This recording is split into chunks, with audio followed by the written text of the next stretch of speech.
Hello and welcome to the Notorious Scoundrels. I am Evan Paul. I am here with Mike Berry. There is also a very special guest that we have here today. We will get to who that is. We're going to keep a mystery for about 30 seconds. We're going to get to that in just a moment, but real quickly, as per usual, I want to do some Patreon shout outs. We have today Nav. I'm guessing that's Navjeet from the UK. Hi, Nav. And then there's one, apps are built on hope. I'm not sure what the story is there. Maybe Damn right they an are. app author of some kind. And then we have Gregor Redman. So thank you for your support. This week on the blog, last week we had a whole bunch. We had almost an article per weekday. Very busy time after Adepticon. We had, first of all, on Shatterpoint, from the runner-up of the entire Shatterpoint tournament, the Fifth Trooper's own Matt Brownson. He wrote a synthesis of the Adepticon reveals, and then he also wrote his top 8 article along with his personal account of being the runner-up. So that's pretty cool that we have that. And then in Legion, you have an article about Legion's top 8 that was very much not written by anybody who was even close to the runner-up position. That was me. I talked a little bit about my experience, and then a little bit about sort of like what the field looked like. Not much point in drawing a ton of conclusions because we're going to have a points update in a week, and so the meta is going to be a new meta anyway. But of course, got into the top 8, including someone on this very podcast. We also, yeah, who is that? Just a second. I just need to talk about one more article. That was the article that it happened to be posted on April 1st. That was probably a coincidence, but it was what some may call an expose. It's the first time that we have ever done what you might call an expose, or maybe even a character attack on somebody with the Fifth Trooper blog. But we wouldn't have done it if it wasn't extremely serious. There was an anonymous author who submitted a story about a person who's well known to the community. And I'm not going to say more because out of fear of litigation retaliation, like the person that we're talking about here is somebody that you do not want to trifle with. So I think the less said, the better. But if you want to check out fifthtrooper.com, then you will probably see what I'm talking about. There's an ominous, like red tinted picture of the person in question. The And, comments on the article were stellar, I gotta say. yeah. Yeah, I've heard that whoever wrote that had a very good time writing it. I if we only knew. And I've heard that they haven't been threatened with a lawsuit yet. There you go. So There you go. fingers crossed. Okay, now to the good stuff. Mike, we are joined here today by none other than the new Legion World Champion, Isaiah Wallace. Welcome to the show. Woo. Thank you. Thank you so much. Yay! I was slowly sliding up the medals because it before they get put on the wall and never come down, I'm going to make every opportunity to whip them out. They're actually, you wanna hold one of those up closer? They look different this Sure. year.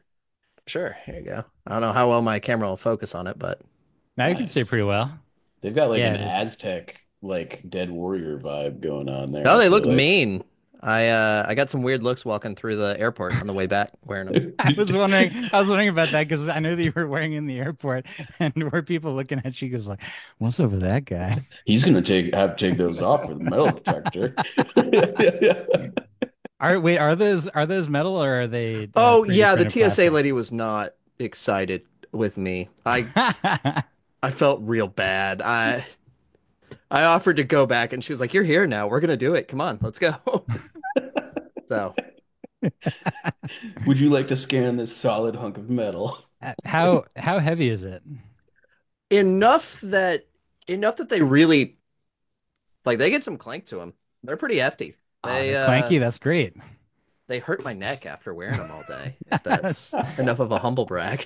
Yeah, well, the weight is a sign of reliability, and it's a sign of the fact that you made a true achievement. So when I saw those, I was like worried, like, are those just going to be like 3D printed and spray painted, like not metals? But I'm glad that they went through with it. Well, they did those, and then they did. I think you saw this, but I don't know, Mike, if you've seen this. They did then also like a whole big acrylic trophy that's like cat Yeah, like Yeah, it's those a are laser nice cut, and one. it's a nice one. So The old one was like a giant dice. It Isn't was, that isn't yeah. that right? It looks I I mean, think the first like, one was. yeah, that one looked kind of goofy. Yeah. But yeah, like, so you obviously ever since you like got to the top eight, Isaiah, I can tell you that for those who don't know, Isaiah is from the Seattle area via Oklahoma a few years ago. But I know you were on some other podcast where they were like trying to weekly lay claim to you as an Oklahoman. We're not going to accept any of that. Rejected. Absolutely rejected. I left there for a reason. I'm Seattle now. You don't get Hell to. yeah. Yeah, you hear that, X and one? He's ours. Well, and I made him an offer. If he will hang, it stands. If you will take down that Sooner banner in the back of your cast and you hang up a Cowboy banner, I might consider letting you claim me as Oklahoma, but you haven't done it yet. So Cowboy All right, well, banner. it that is sounds a like college sports joke that like well, this many people will this get. Okay, this I was is So gonna say that this sounds is like a Texas joke to me. OU versus OSU, right? yep, Yeah, state versus university, and yeah. Well, anyways, so yeah, we do formally lay claim to your presence here as a Seattleite-ish, Seattle-ishite. You play in Bothell. Do you actually live there too, or I'm in Everett, so oh Everett? I'm Okay, AMG within a 15 headquarters. minute. Yeah, I'm within a 15-minute drive of Coincidence? Collusion. technically the AMG headquarters is closer to my house than my local game store is. So I just stopped Yeah, by there on the way to the game store for the like latest leaks and stuff, and so I know what to play. yeah, Well, fair. it's a good thing we'll be able to do more investigation on this topic next We, week.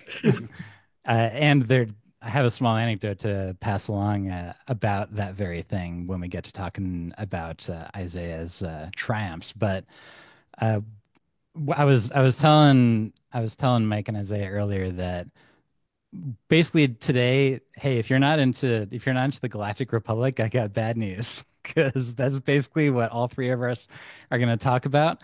Mike went to a local and went 3-0 with a character that you might find surprising. This little teaser, and then I'm going to talk about It was my. R2.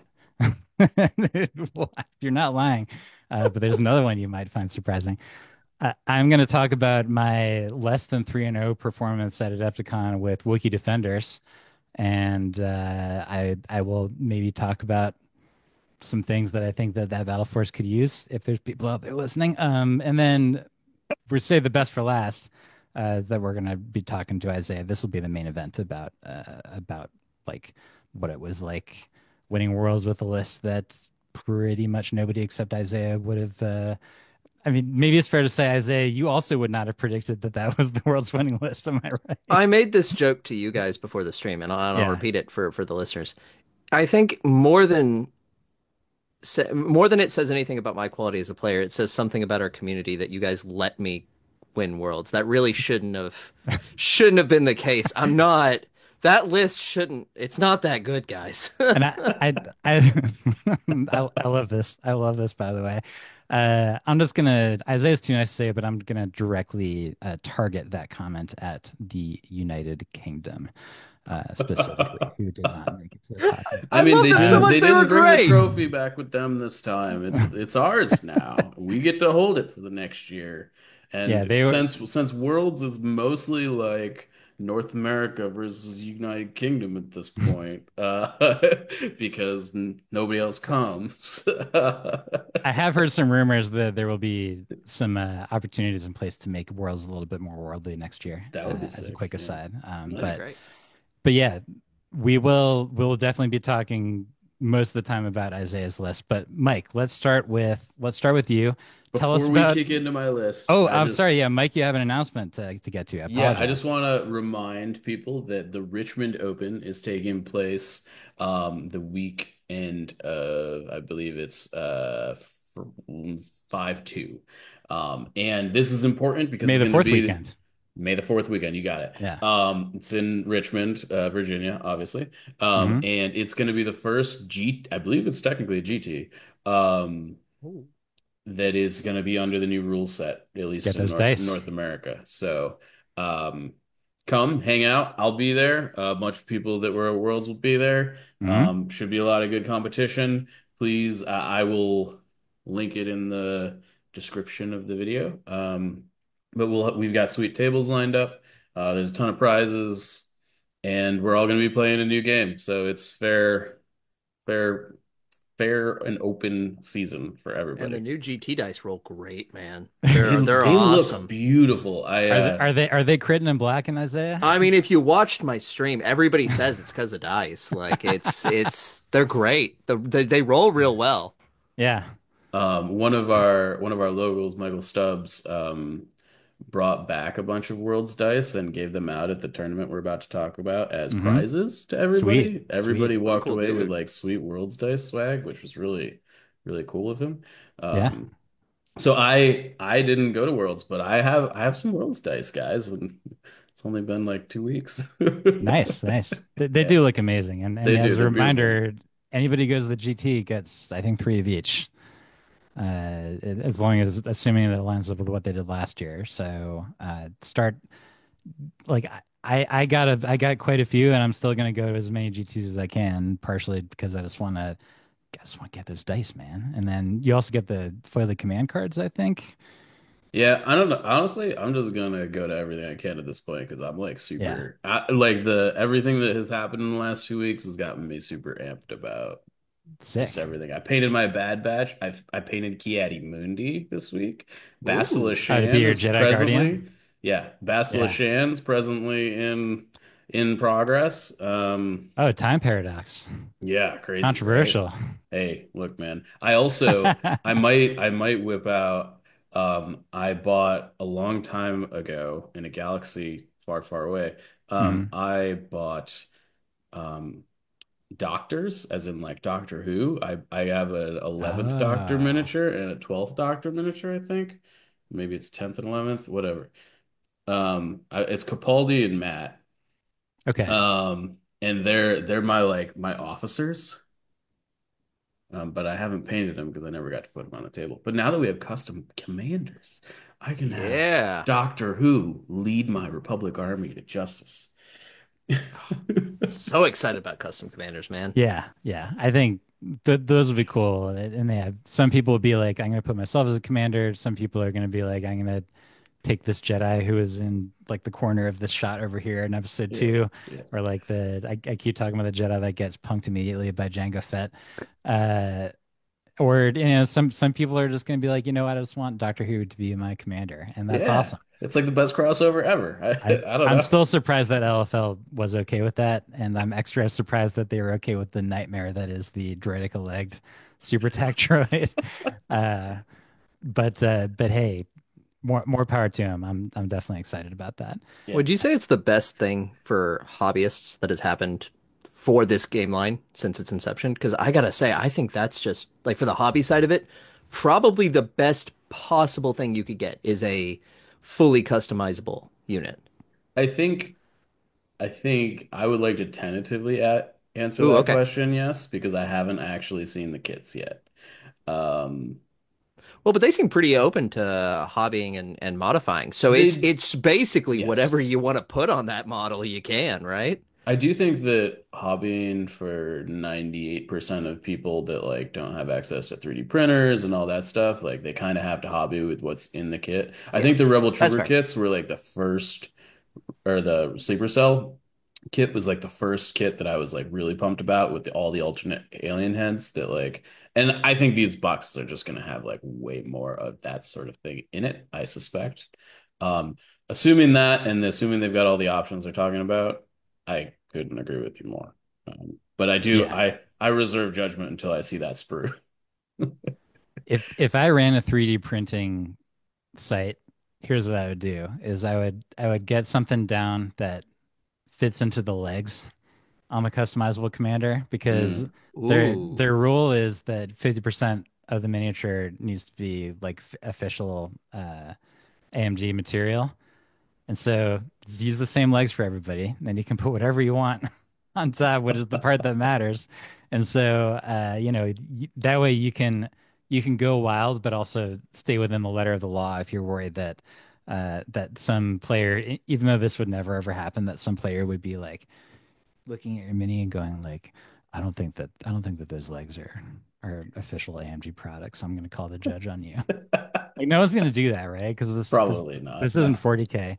But no. even if you are scared of that, I don't know, like yeah, put whatever you want on the top. Like nobody's going to care. So yes, is like if you have access to a 3D printer or if you want to go wild, at the very least with the head, like nobody's going to care. You can put whatever head you want on there for whatever crazy species.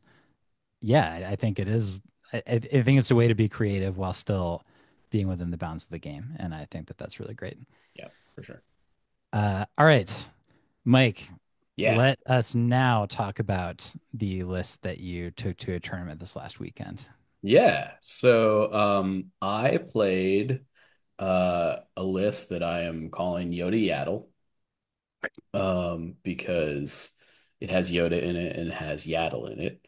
Um She's your s- Jedi Guardian, I'm guessing. she is the only Jedi Guardian in the list, Got it. yeah. Got it. So it is a 10 activation list centered around Brian Bear's idea of giving battle meditation to Yoda and just like super super squatting an arc basically. So I decided to try to turn that up to 11, and I basically the only upgrade on the arcs that was empty was the calm slot. So I took Into the Fray, Stims, Recon Intel, smoke grenades. Hmm. Plus there was a captain and a sniper on the two squads. Yeah. And then I had a third arc squad that had Yaddle in it. Um, Everything else in the list is kind of like not super relevant, other than I took a 60-point bid in bringing R2D2 with a comms relay. So I played at 940 points all weekend, and I wish that that was like I say that as a joke, but I also say that very seriously, and No, I that believe you. and that I tried to score a secret mission very hard, and I even set it up in like some ideal circumstances. I even got R2 into the zone and scored secret mission once, but it's like so insignificant it like also didn't matter. It's like if you're gonna be able to do it, you're already creaming your opponent, so it's whatever. Um Anyways, yeah, so the full arc squads with the stims are insane with Relentless, which I don't think is probably a surprise to And anybody, but and so just to remind everybody, Mike, what's the central gimmick of this list in yes, so case the they central didn't hear that gimmick other episode? is that on turn one you're playing Yoda's two pip. There is no try. You're handing both orders to full arc squads. You're triggering the captains by doing that. You're triggering aggressive tactics by doing that. So before the arcs activate, they have two dodge tokens, a surge token, and they're gonna move three times and then shoot. The first move is gonna be a speed three move, followed by two speed two moves. So you can basically shoot anything from where you enter the board at about 5.3 range, roughly. Um, which basically means if your opponent makes anything more than a speed one move onto the board, you can shoot them. Yeah. Um, and obviously, if you're not making a speed one more than a speed one move on the board on turn one towards the tail end of the turn, you're You have other probably problems. Good luck contesting yeah, later you're on. probably not Yeah. competing for POIs on turn Right. two. They're relying on Um, the R2 play to win the game. Yeah, yeah, pretty much. Um, so you kind of get to eat some stuff for free generally, you know. Things that I got to eat for free this weekend. I killed a super short trooper squad on turn one. I killed a saber tank. Um, you know, you know, it turns out armor five doesn't do you a ton when you're just going over the top with 12 pierce one. Um, so the nice thing is you can also like set it up so that you've got the three aim tokens from tactical, plus you generally have a shared one from somebody behind. Um, You don't need precise scopes at that point.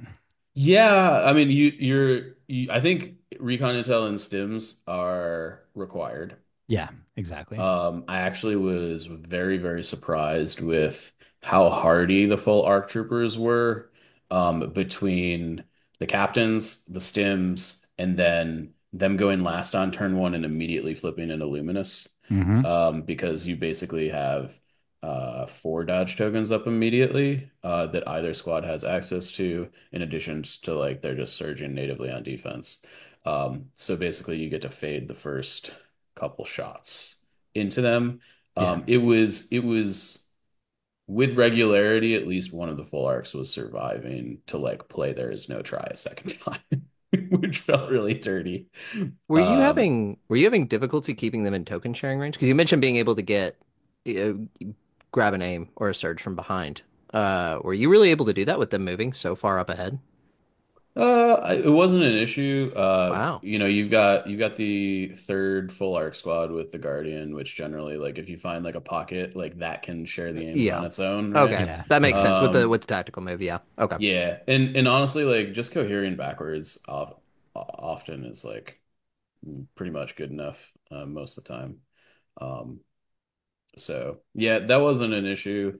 Um, keeping R2 safe was like silly. I don't even know if that's really worth talking about, to be honest. I yeah. Um, but I think there's wheels here. I didn't remember to trigger Into the Fray one time, so I probably won't take that next time. It definitely should have triggered probably somewhere between 15 and like I guess not 15, probably like 10 to 12 times over the course of three games. For what it's worth, I will say that just because the one arc that I was allowed to run in my list that I'm going to be talking about, I did have a captain and Into the Fray, and it did like I luckily did remember it because I only had one arc to have to remember things with. Sure. And really, it was the one unit that had any kind of triggers at all Yeah. in my list. But it made a difference. I think it helped it last a turn longer in my games. So I wouldn't necessarily like write it off, is what I'm saying. Yeah, I just think Mhm. that like you could probably drop into the fray and smoke grenades on both these squads and send that 14 points to do something that is more relevant to the list, like upgrade R2 to a unit that does something. Um, Like Padme, specifically. right? Like an ISP. I'm just I saying. think Padme would be better. ISP is maybe in the cards. We'll chat about that in a bit for sure. You know, I think the biggest issue with this list, and I would like to caveat this entire thing with I was able to spin advanced intel twice over the course of those three games. This list is probably I don't want to say the best advanced intel list, but I think this has felt this is the most powerful thing I've ever done while on the drug that is advanced intel, at least in my games. It is absurd if you get to go with both arcs last. Right. So that was actually my question, Mike, was so this is 11 activations, right? 10. And 10. Okay. I So played 10. against 9 and 10 activation opponents for the Ooh. most part at this tournament. That So was not my big only did I have question. intel, but they like I out activated a couple and like that So yeah. so that's the thing is that if you're up against a list to where they would actually have the opportunity to, let's say, play like they know what your gimmick is, and so it's a rebel player, they play assault, right? So that they're going to Yep. go second. Yep. And then with assault, they order their three sleeper cells. Yep. Uh, and that would mean, if my math is right, that your the first arc that you drop there would be able to get hit by all three sleeper cells in that scenario if you don't have advanced intel. Uh, If they're 12 act, because you're going one no, one I two think it's two just three three. the last two, right? Well, Because if they're if they're you've got a pass token in this situation.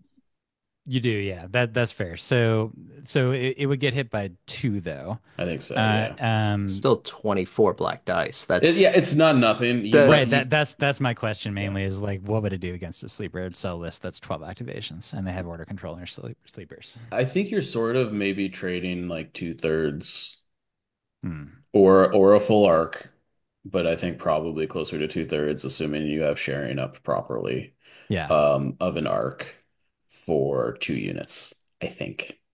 Is that worth it? I think it depends on the units you get with it. Um, The good news is that you can pretty much get whatever units you want. Mhm. You pretty much can just choose whatever target. Yeah. Um, you know, you've got two dodge tokens plus two surge tokens plus at least light cover from the smoke grenades on the first shot, and you'll have at least another dodge token plus heavy cover for the second shot from the second smoke grenade. Um, so I don't know. I mean, like I don't think I'm not sure that it fares super well into the high activation, like things that are like, you know, anywhere between 12 and 14x, I think. Yeah. Yeah.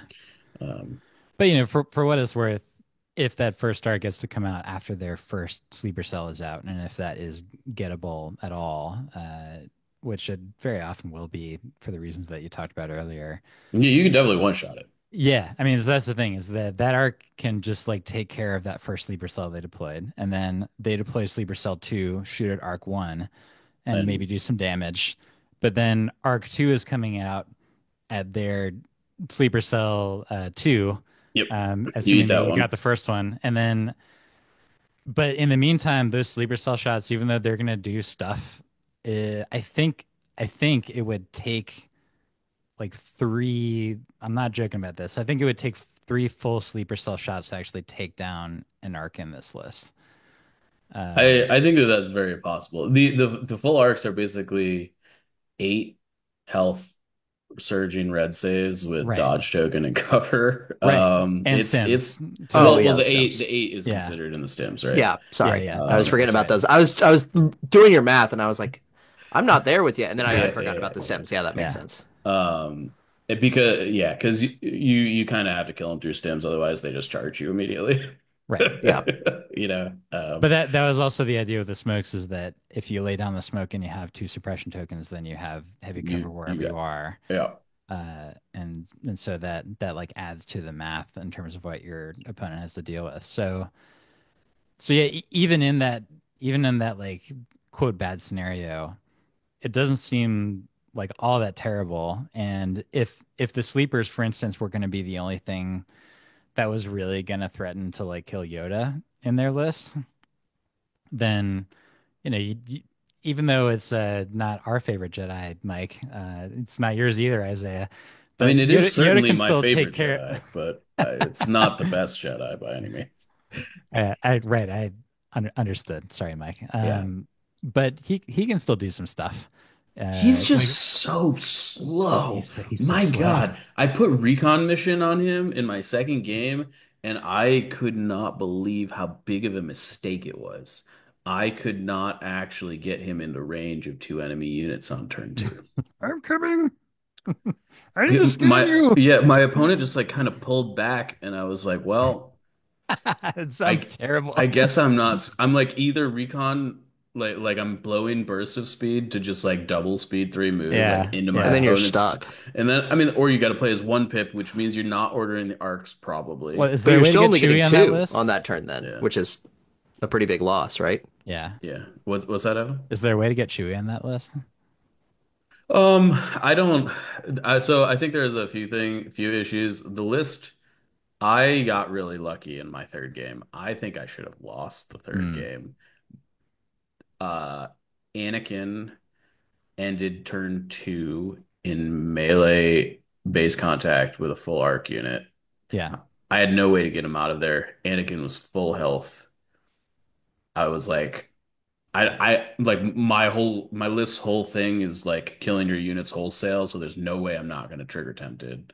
Yeah. Um, And so I was like, you know what? Screw it. YOLO. I'm just gonna open the turn with attacking Anakin, and I one shot him from full health to zero. Oh, It was just like one of those where you're like, well, I rolled 8 and or I rolled like 10 or something and I had name tokens. So I was like, okay, let's see what happens, and it was just like the full boat of 12 and Anakin had one surge token, and sometimes you get Right. lucky.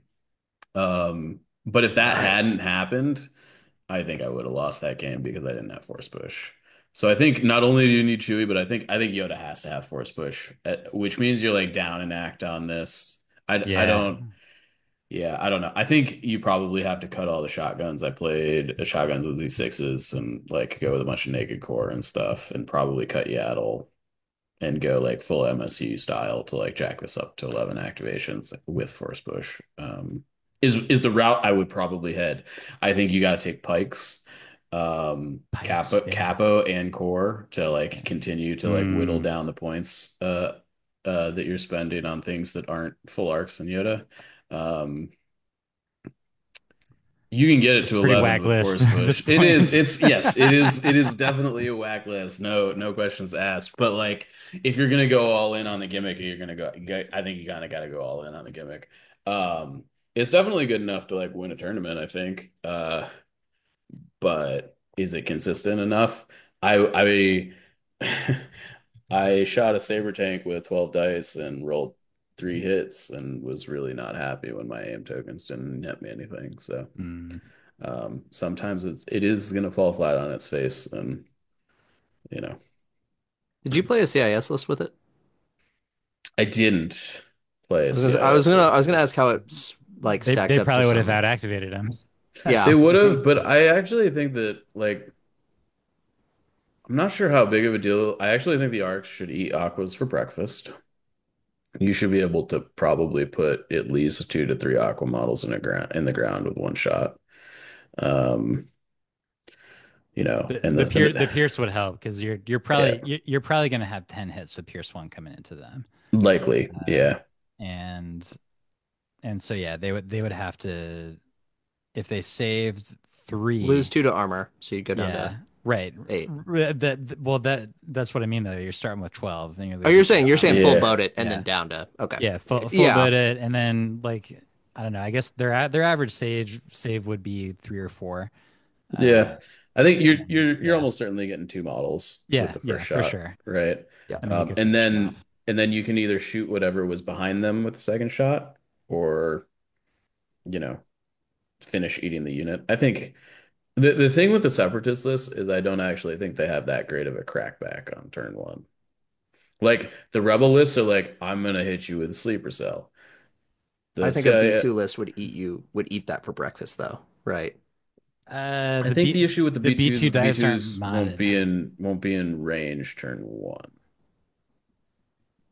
Well, if they have order control, they would probably be able to wait. And just like with the sleeper cell, right? They don't have scout though. Oh yeah, that's right. So they would only be in range if Fair. Fair. they would Yeah. only be in range if you got within range 3 You of like outside you the would board. like you would need to manage your range bands, but Right, like right, right. as long as you're like not making a grievous error, like you should be basically safe from anything like a B2. Like maybe you take a couple chip shots from B1s, but like you don't care about Maybe that. commando droids, Like but yeah. maybe a commando shot, yeah. Um, but the other thing with the separatist list though is that they are generally waiting to deploy Dooku until like last, generally. Fair. So like you're probably pretty safe from that. Unless they've got like a crab in the list, which I think is a little atypical at the moment, but I don't know. So there may be something to this. I think we gotta see how the points change affects it, if at all. But Uh, I will say the sniper's got to come down. I know that like the it is I say that not exclusively to Republic. I think that the cost of snipers in this game is ridiculous. Um, I don't think that they need to come down like 10 points, but like I think 5 would be reasonable. I'm even willing to say that if you're concerned about the cost of strike teams, just add that cost back on to the strike team so that you can just take the sniper in big units and not feel like you have to literally break the bank on a unit that doesn't want to actually be at range 5. but Because essentially, like the sniper in all of the 5-man units is just a twice as expensive shotgun, yeah. which you have to spend a name token on for Pierce.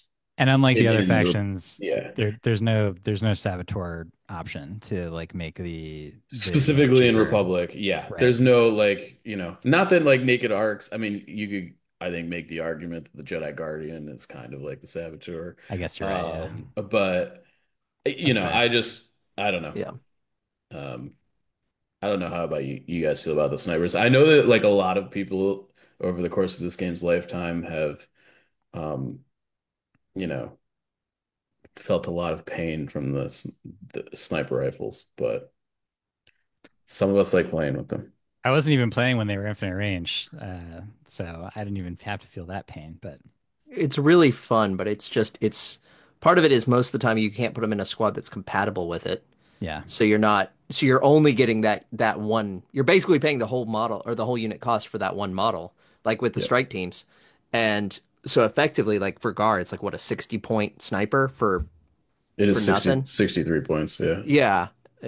It's rough because they don't because you're having to put them on that heavy team. If you could take them, if there was like some modification of heavy teams where it's just that model, that might be more worthwhile. But as they are, they're just so expensive for what you're getting. Yeah.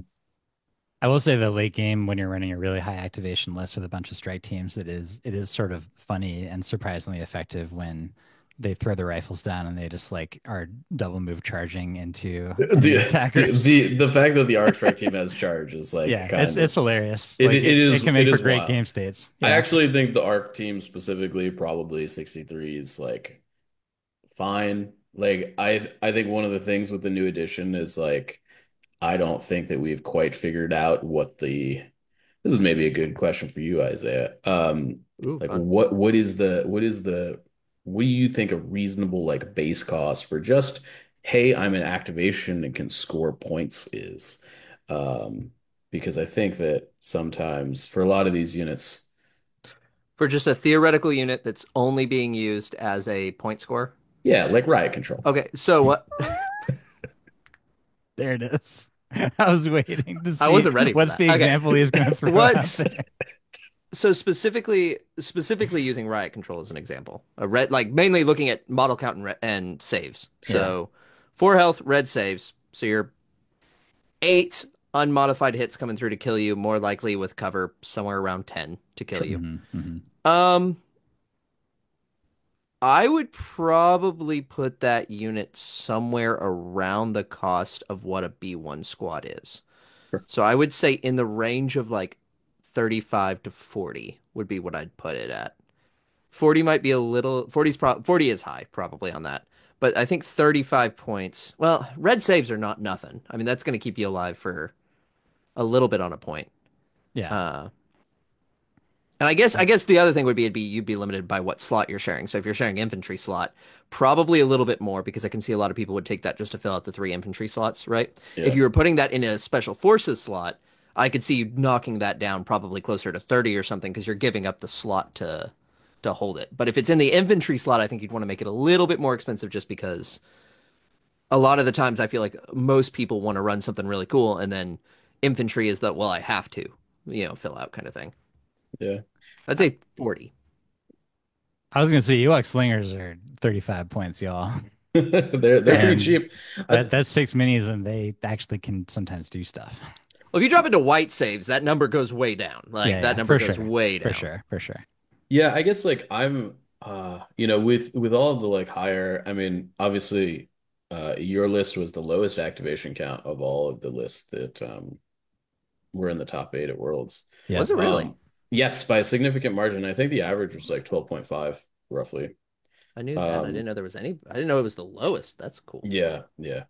Um and it's made me think about very much lately about, how much should just like the ability to score cost? And how many things should you be able to take in your list that can score for like a reasonable amount of points? It's kind of I don't know. Well, not as a meme. You felt like R2 did not do you any good, and he that could have filled that slot, right? Yeah, So yeah, 55, absolutely. definitely too many. It was 60 because I had Uh, comms relay, but yeah, no. like R2 way too was much, just right? like he was essentially a 60-point rebel trooper unit that could repair himself sometimes and was speed 1 and didn't get free dodge tokens. Um Yeah, I don't know. Because like Rebel troopers are what, 40 points still? And they basically get one shot by basically everything in the game at the moment. Especially if they haven't activated yet, is that they go Yeah, really fast. Hmm. Yeah. yeah.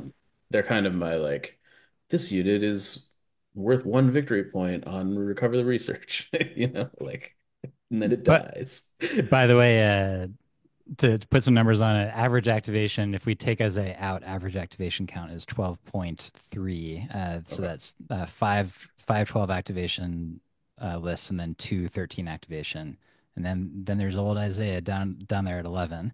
So yeah, you were thoroughly out activated in the top eight. So I go felt figure. it, man. I felt it. I bet. I mean, I don't want to like um crush on Gar here, but it is tough to make a Gar list at 11 activations that looks good on paper. I'm not saying that it's Mike, impossible. that is an It's excellent very hard. segue to the next two parts of what we're going to talk about. So like, yeah, we're going to talk about two 11 activation Garlists that performed slightly differently at the Adepticon. Top two guard lists at Adepticon. How about you frame it that way? Because that's Well, no, I didn't. I finished in the top four, but because I had to concede my last game, I dropped to like fourth Gar. oh, But okay. we were the only two that were still in it when it went to the round of 32, for what it's worth. Gar did Uh, not have a great weekend no, outside and of if you check out that top eight article, I did put up the win rates for everybody taking mirrors out, and yeah, if it wasn't for Old Empire bringing up the rear, as they often have been, is that Gar would have been like noticeably the worst performer on average, I should say. Obviously, champions accepted, but real quick before we get to the actual good stuff, I will talk fairly briefly about my AdeptCon experience. Last time you had heard from me about the list I was taking, I was considering taking my Ewoks because I had spent so much time painting them, constructing, and doing the basing for them, and I thought that there was money in it, and I think there probably was money in it. I have once again my little snowy Chewy ATST right here with the Fifth Trooper logo on the side that you can't see, but I ended up it was you, Mike, actually, is that I had a crisis of conscience because we were talking about the predictions for which list would do the best.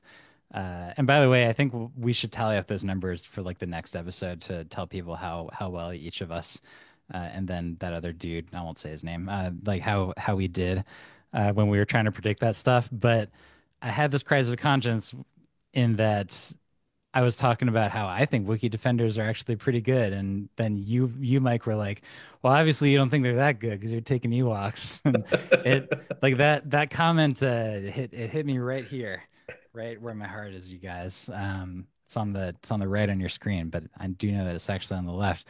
Uh, and I decided, you know what? I'm just gonna take triple NAS Gunner Wookiee defenders. I went through several iterations in terms of like what exactly I brought. I've had plenty of experience with similar lists. I played this with Yoda back, when Yoda could do fun things with his two pip, other than just like making arcs charge directly at you. Good old days. But I ended up going with Wookiee Chieftain with Improvised and Seas, two melee Wookiees with a bowcaster, three melee Wookiees with a battle shield, a single arc. That's what I'm allowed to take in terms of units that are points efficient in this list. So I took that with the captain into the fray and targeting scope so that I could have one of my six special forces command tokens that would like have a little bit more punch if somebody dared to get too far at the very beginning of the game is basically the big contribution of that one. And then I did have a twin beam ISP. Little did I know that that was like the wrong one to bring. Uh, but it did some I stuff. And stand then by that decision, and Isaiah and I are gonna fight about it later. No, we're not. I agree. Right decision. don't spoil it, you guys. I'm talking about my crappy list first. And then the non-crappy part of my list is the three Radagnask Fluttercraft Attack Craft So Edition. good. So Uh, good. with I know Isaiah, you're a bomber guy.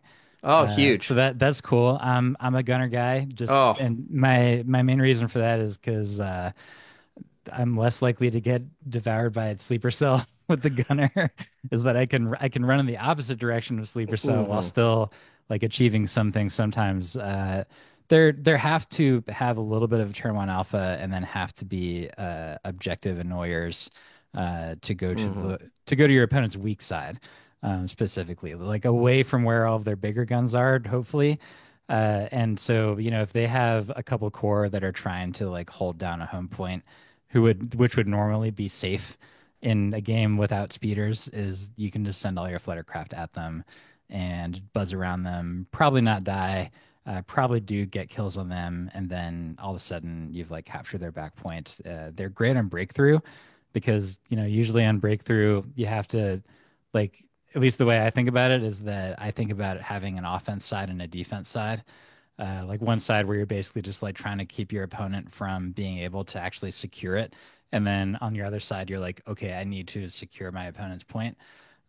Well, the fun thing about Fluttercraft, or this would be true of T-47s also, is that you don't really have to make that choice at the beginning of the game in terms of where they're going to be going. So you can either have them play offense or defense. The important thing is just send them at the weakest part. So again, that way they don't die.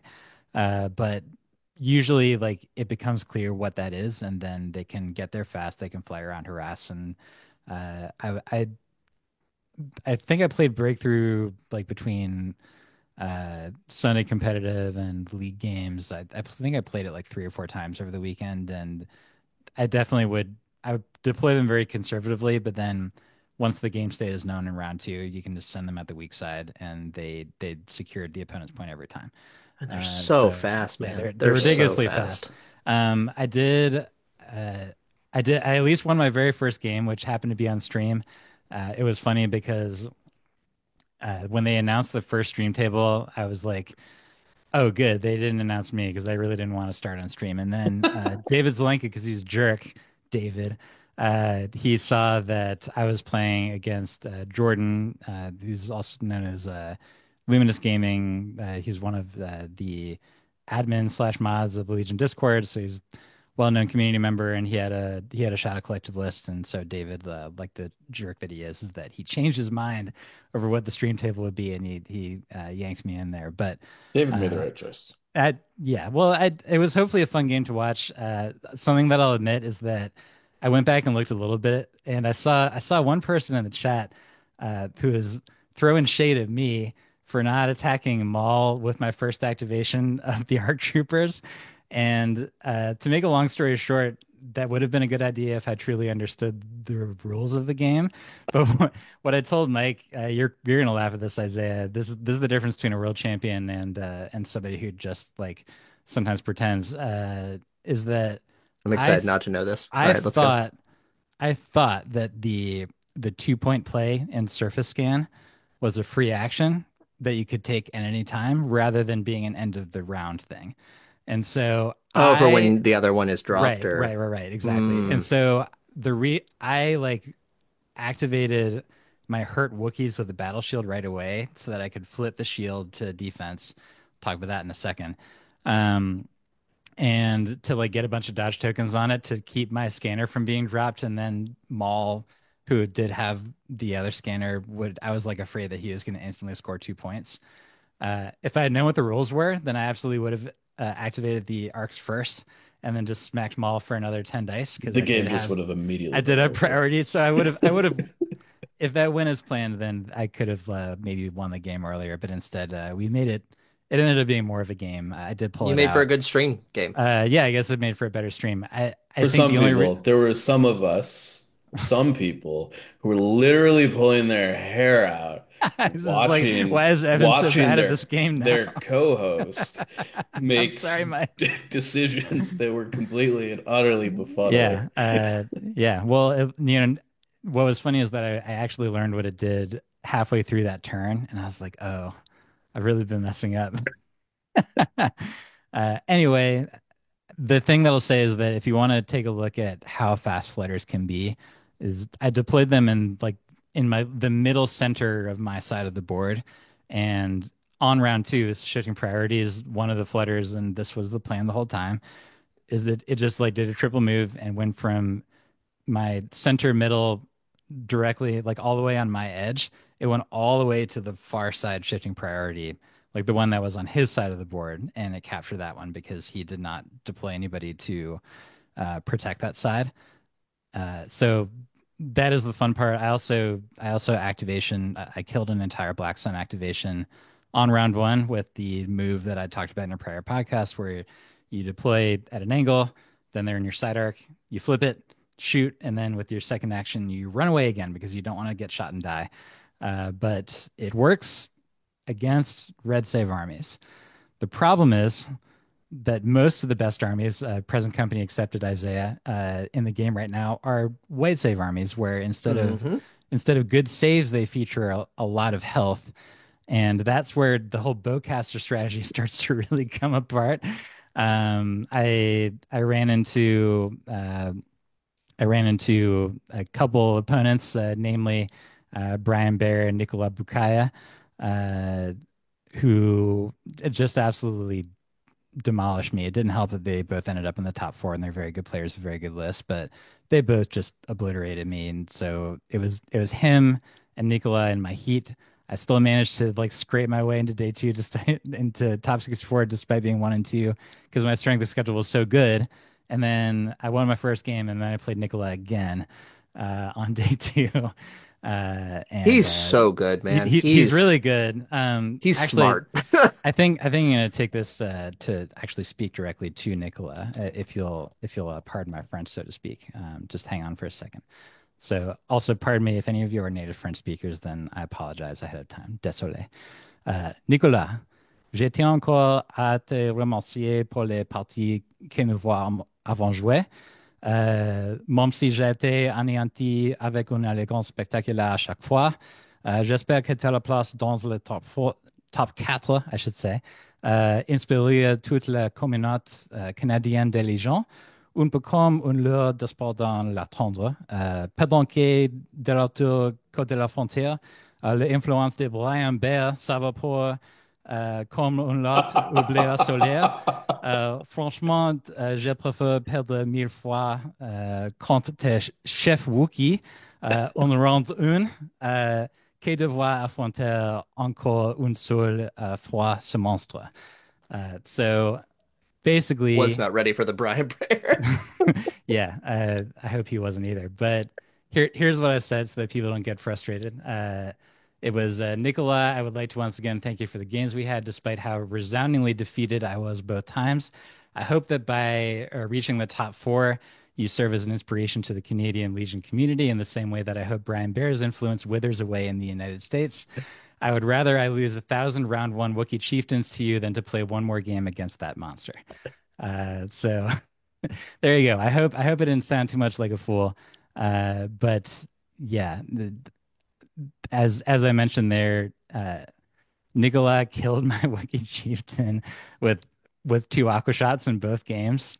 In the first game, it was like, I mean, they were both my mistake, but in the first game, I basically just didn't give double aimed aqua shots enough credit when he was in heavy cover. And actually, in the first game, he denied me heavy cover because of a weird piece of terrain. But in the second game, I put him behind this pillar, and I still double moved him up. But I was like, okay, he's behind this pillar, he's safe. But Aquas can get very far with their big bases, and so they both got a view, and then they killed my Wookiee Chieftain again. But I obviously lost to very, very, very, very good players, so I definitely am not sad about that. I will say that the Chieftain, especially, but Wikis in general, they feel like they're not quite there, and so maybe just points, maybe it could just be that I'm not good enough. But there have been a lot of events where Wookiees like get to the top four, but then when they run up against like a true meta list, that's when they sort of fall. So that may be sort of the ceiling that we're dealing with, but again, it might just be a skill issue.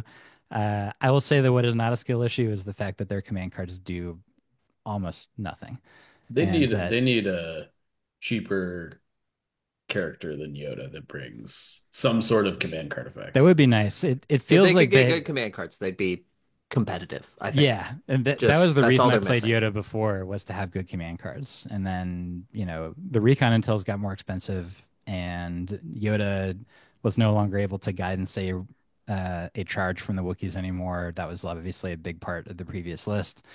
And so yeah, it would be nice to have access to like real command cards. I have this bad feeling that Wookiee Defenders is sort of like, the Shadow Collective players like to think that they're hashtag the Forgotten Battle Force, but I think Wookiee Defenders is actually sort of the Forgotten Battle Force, I don't know. given that I think Wookiees are on the short list for points I hope reductions. so. Or I kind of hope that their card changes because there's a certain point at which you're comparing them to arcs and you're like, the arcs can obviously do more than the Wookiees can because they have an awesome range two shot also.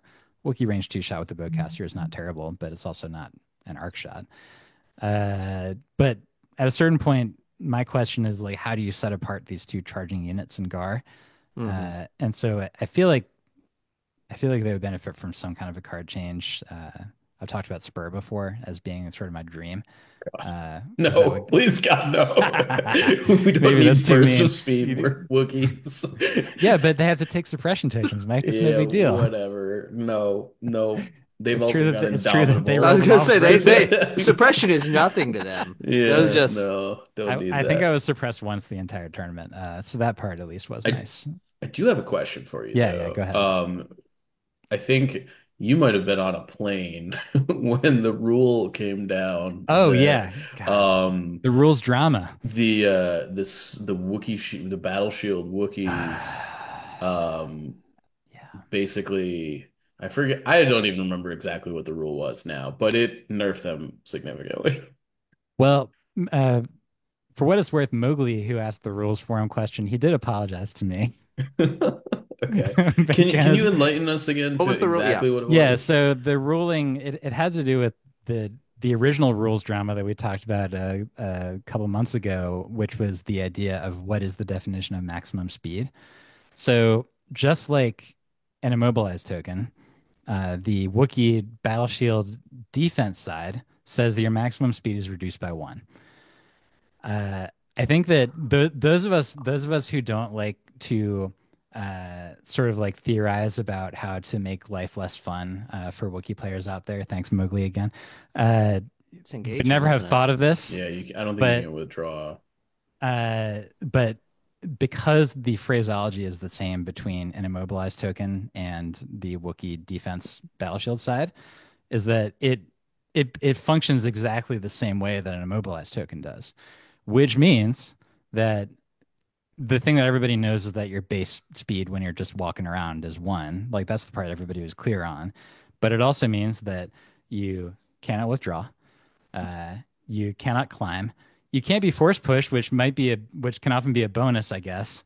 Uh, but then the dumbest thing, the absolute dumbest thing, and this did affect my play, and it made me sad a few times during the tournament, is that normally, of course, the special rule about the Wookiee Battle Force, aside from Oh, having the most often, it's the casualty. Yeah. aside from having the most awesome unit in the game, which is the Fluttercraft's attack Oh my craft, God. is that the special rule is that you get to normally do a speed one move when you lose a Wookiee mini.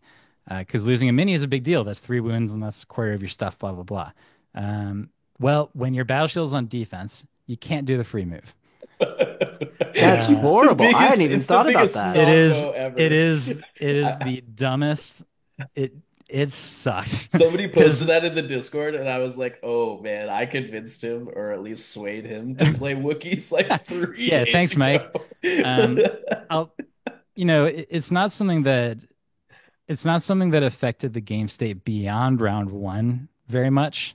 Sure, But I will say that the only times I flipped to defense was when I was already engaged. Because in that situation, A, it would prevent force push, and B, I probably wasn't going to be moving anyway when a Wookiee model dies. So it was not like actively hurting me. sure. But in a lot of other situations, a pretty good play is to double move onto the field in defense mode, to where you're maybe one speed, one move away from a point that you're looking to be on next time if you think that Wookiee is going to be sort of on defense, so to speak. Sure. Um, and I couldn't make that play, right? I had to move dodge or just like double move into like what I thought was a very safe place. and it made me sad. It made me sad, Mike and Isaiah, that that like because of this silliness with maximum speed, that like literally we get we get quote three heavy weapon options on the Wookiees, but nobody talks about the long gun. Long gun basically doesn't exist, as far as I'm concerned. And so, of your two real heavies, one of them has one side that turns off your special battle force ability. I have to imagine that's going to change It's in clearly 8 days. un That I feels hope like a so. it's clearly unintentional. Like yeah. it is a It's after the fact absolutely unintentional. rules lawyer thing Yeah, that like yeah. because we're in this weird space. I will say I'm not sure that that's probably was caught soon enough to probably hit this update that's about to happen, Ooh. Well, considering it was like Oh, 2 weeks ago. what was the response time on the question on the forums? oh, whoever answered that was like, "Ah, sick. I'm gonna get right on this just in time for me to be on the plane." And I was Yeah. literally on the plane You to had DEFCON Wi-Fi. when You I were found this fine. out. I mean, yeah. Hey, Alaska Airlines, cheap Wi-Fi, free if Lists you were have definitely T-Mobile. locked at that point. Lists were way locked, especially in the sense that I had one list on my person at the on the airplane. Uh, yeah, I still would have taken Wookiees because it was part of a personal decision to spread the good word of Fluttercraft as if I was a missionary for these damn things. But it definitely made me sad. Yeah, thank you, Isaiah.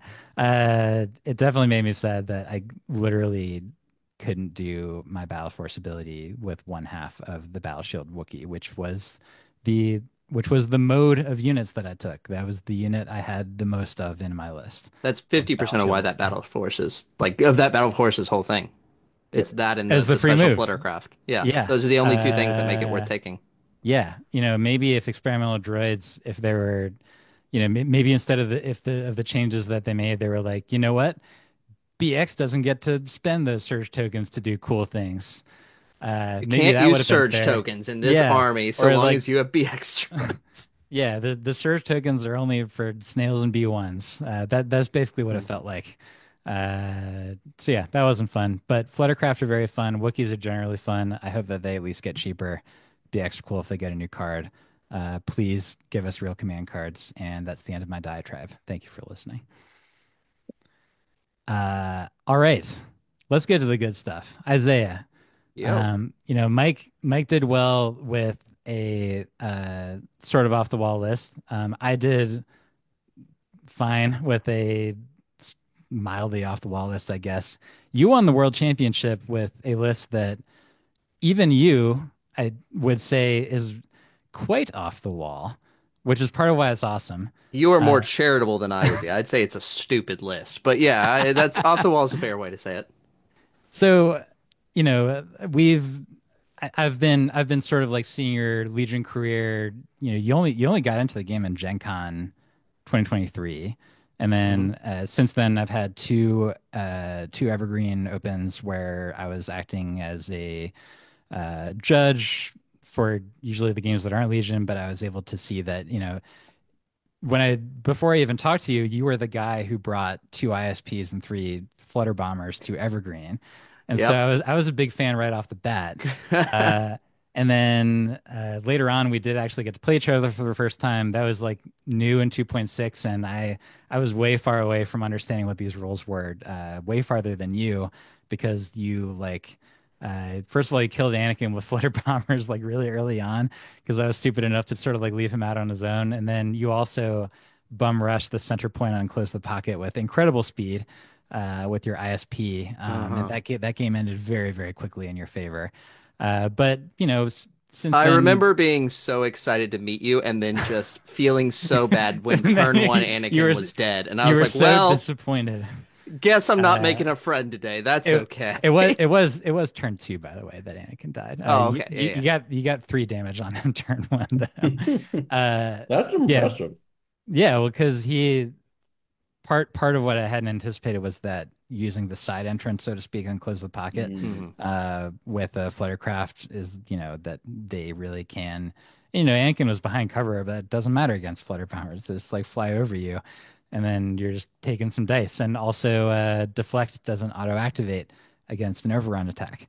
And he had into the fray, but it doesn't matter when they're starting more than range one away from you, because even in his non-battle force, flutters are super fast. But anyway, uh, the point is that you had made a splash locally with lists that were relatively uncommon things, Hmm. and you do well enough at Evergreen to earn an invite to the LVO Invitational, and that's actually where I want to start, Isaiah. Is that so? You went to the LVOIS with a double ISP triple flutter bomber list. How did it go? Not well. Tell us what happened. It actually, so I make it sound like it was really, really bad. It was not as bad. If you look at it, so I went 2-4. Hmm. It was not a destructive 2-4.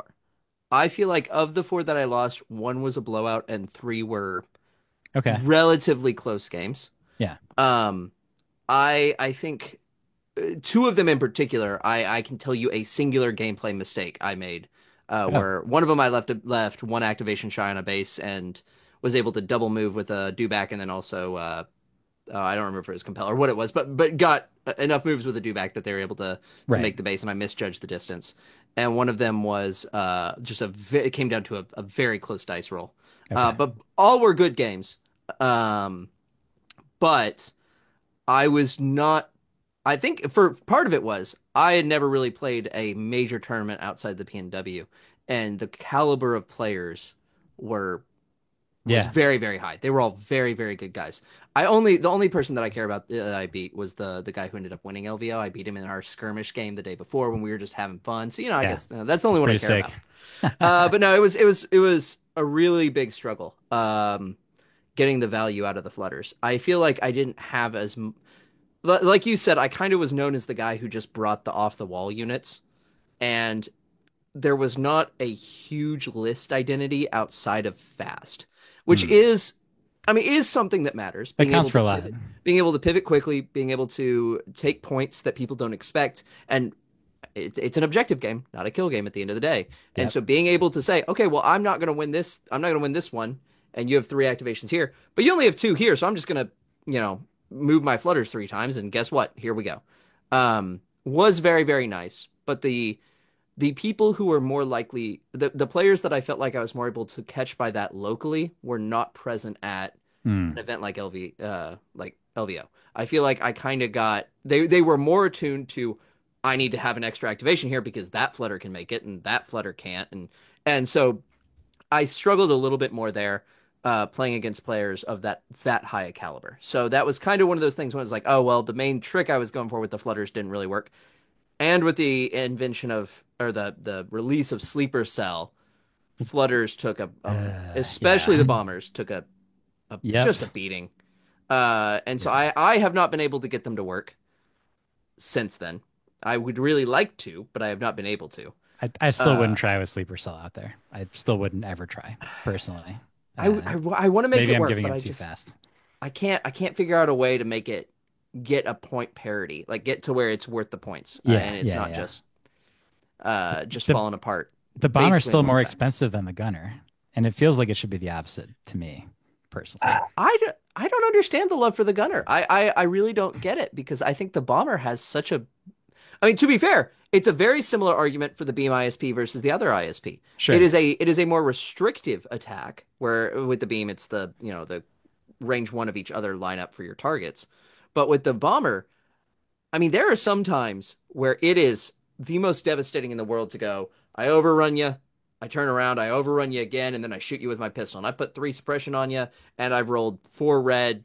What is it? Four red, four white, and two black. I think on the pistol. I don't remember for sure, but something like that. The It's ceiling's black way weight on the higher pistol. on the bomber. The ceiling's way higher on the bomber, and really the only reason I say that it should be cheaper, it's not about offensive output at all. It's about survivability, because the nature of the bomber is that it's true that you can send it.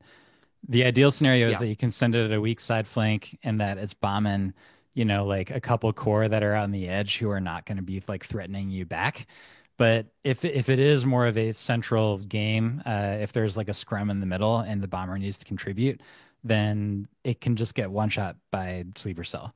Oh, for sure. Yeah. Whereas at least with the gunner, like the reason why I think the gunner should be more expensive is because it seems easier for that to contribute to objective scoring while also contributing to like uh staying around, like continuing to exist, while also using its attack dice, is really the main reason why I like the gunner more. Um, but in any case, you went 2 and 4 there. Your first decision was to drop the flutters for something else, right? That like in the evolution of this list, I mean. I think it was pretty clear to me that when turn one, either turn one or very early turn two, the bombers were dead. It was like, all right, this is what's got to Right. go. Right. And then it was a couple games, kind of refining. I've talked some with you about kind of the ideology behind the list, Hmm. but the main thought was that eventually developed. I can't put like a pin in. This is when came up with this, but it's the Obi-Wan hammer, sort of these units moving up with Obi-Wan, and then needed to find something outside of that was well, the Obi-Wan hammer needed to be something that was hard hitting, and Obi-Wan was the delivery mechanism for. And then established, okay, well, what I need a second part of my list to hold the back points, which was what the ISPs had done previously. Uh, didn't need the Fluttercraft for the Obi-Wan hammer. They didn't make sense there because you can shoot at the Fluttercraft and Obi-Wan can't guard him. And then what's the point of having Obi-Wan? He's not getting his value. He's certainly not getting it in his offense.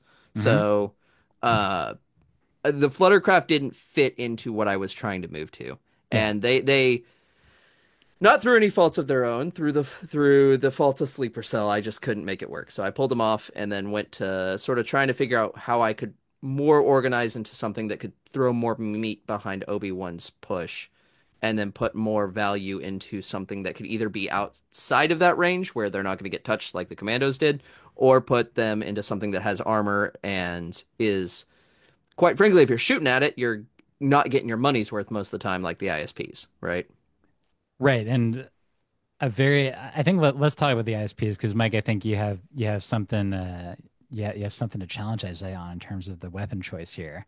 But it's worth mentioning that the way you use them is not the way that folks might think, especially when they see one Commander Cody in the list, and that sort of like the traditional way to think about it is that okay, that way he's got his direct, and so you can either have an LTA on it or you can have a comms relay on it, which means that you're basically with the comms relay you're getting a free order every turn, and then it's just sort of hanging out with Cody and shooting stuff. That is absolutely not the way that you played your list. The 100% the not. the Yeah. the direct from Cody happened round one, and then maybe by accident it might happen some other round if you Did needed not to happen a converge. single other time in the entire Okay, tournament. perfect. But yeah, Wow. Okay. because you Yeah. planned ahead for it, is that instead the ISPs are they're part flankers and they're part edge harassers, and that like the the quote secret is that the ISPs themselves are actually your weak side, but that your opponents didn't always key into that. So like, why don't you tell us about how that went? Yeah, for sure. I think the ISP, so effectively, the list was divided into two sub armies, right? Hmm. There's the Obi-Wan, Cody, three arcs, three core in in one army, and the two ISPs and the commando in the other army. Yeah. And like you said, it is very much so the Obi-Wan side was the side that I was committing my forces to. If there was ever a destroy enemy base is the perfect example. But if there's ever any way to win based on secondary on one of the sides, like if they'd put a marked target or if they'd put, one of their scanners or something on one side, that was the Obi-Wan side. Yeah. Everything, I was putting all my eggs in that basket. And the ISPs and the commando are really just to hold the other side to kind of just delay, to force you to put something there to eat up your time, and then just to delay losing whatever side point, whether that's bunker, whether that's breakthrough, whatever that is, just to hold that side and say, hey, you're not scoring this turn two. Hopefully, you're not scoring at turn three, but by turn four, I am expecting I've yielded this point.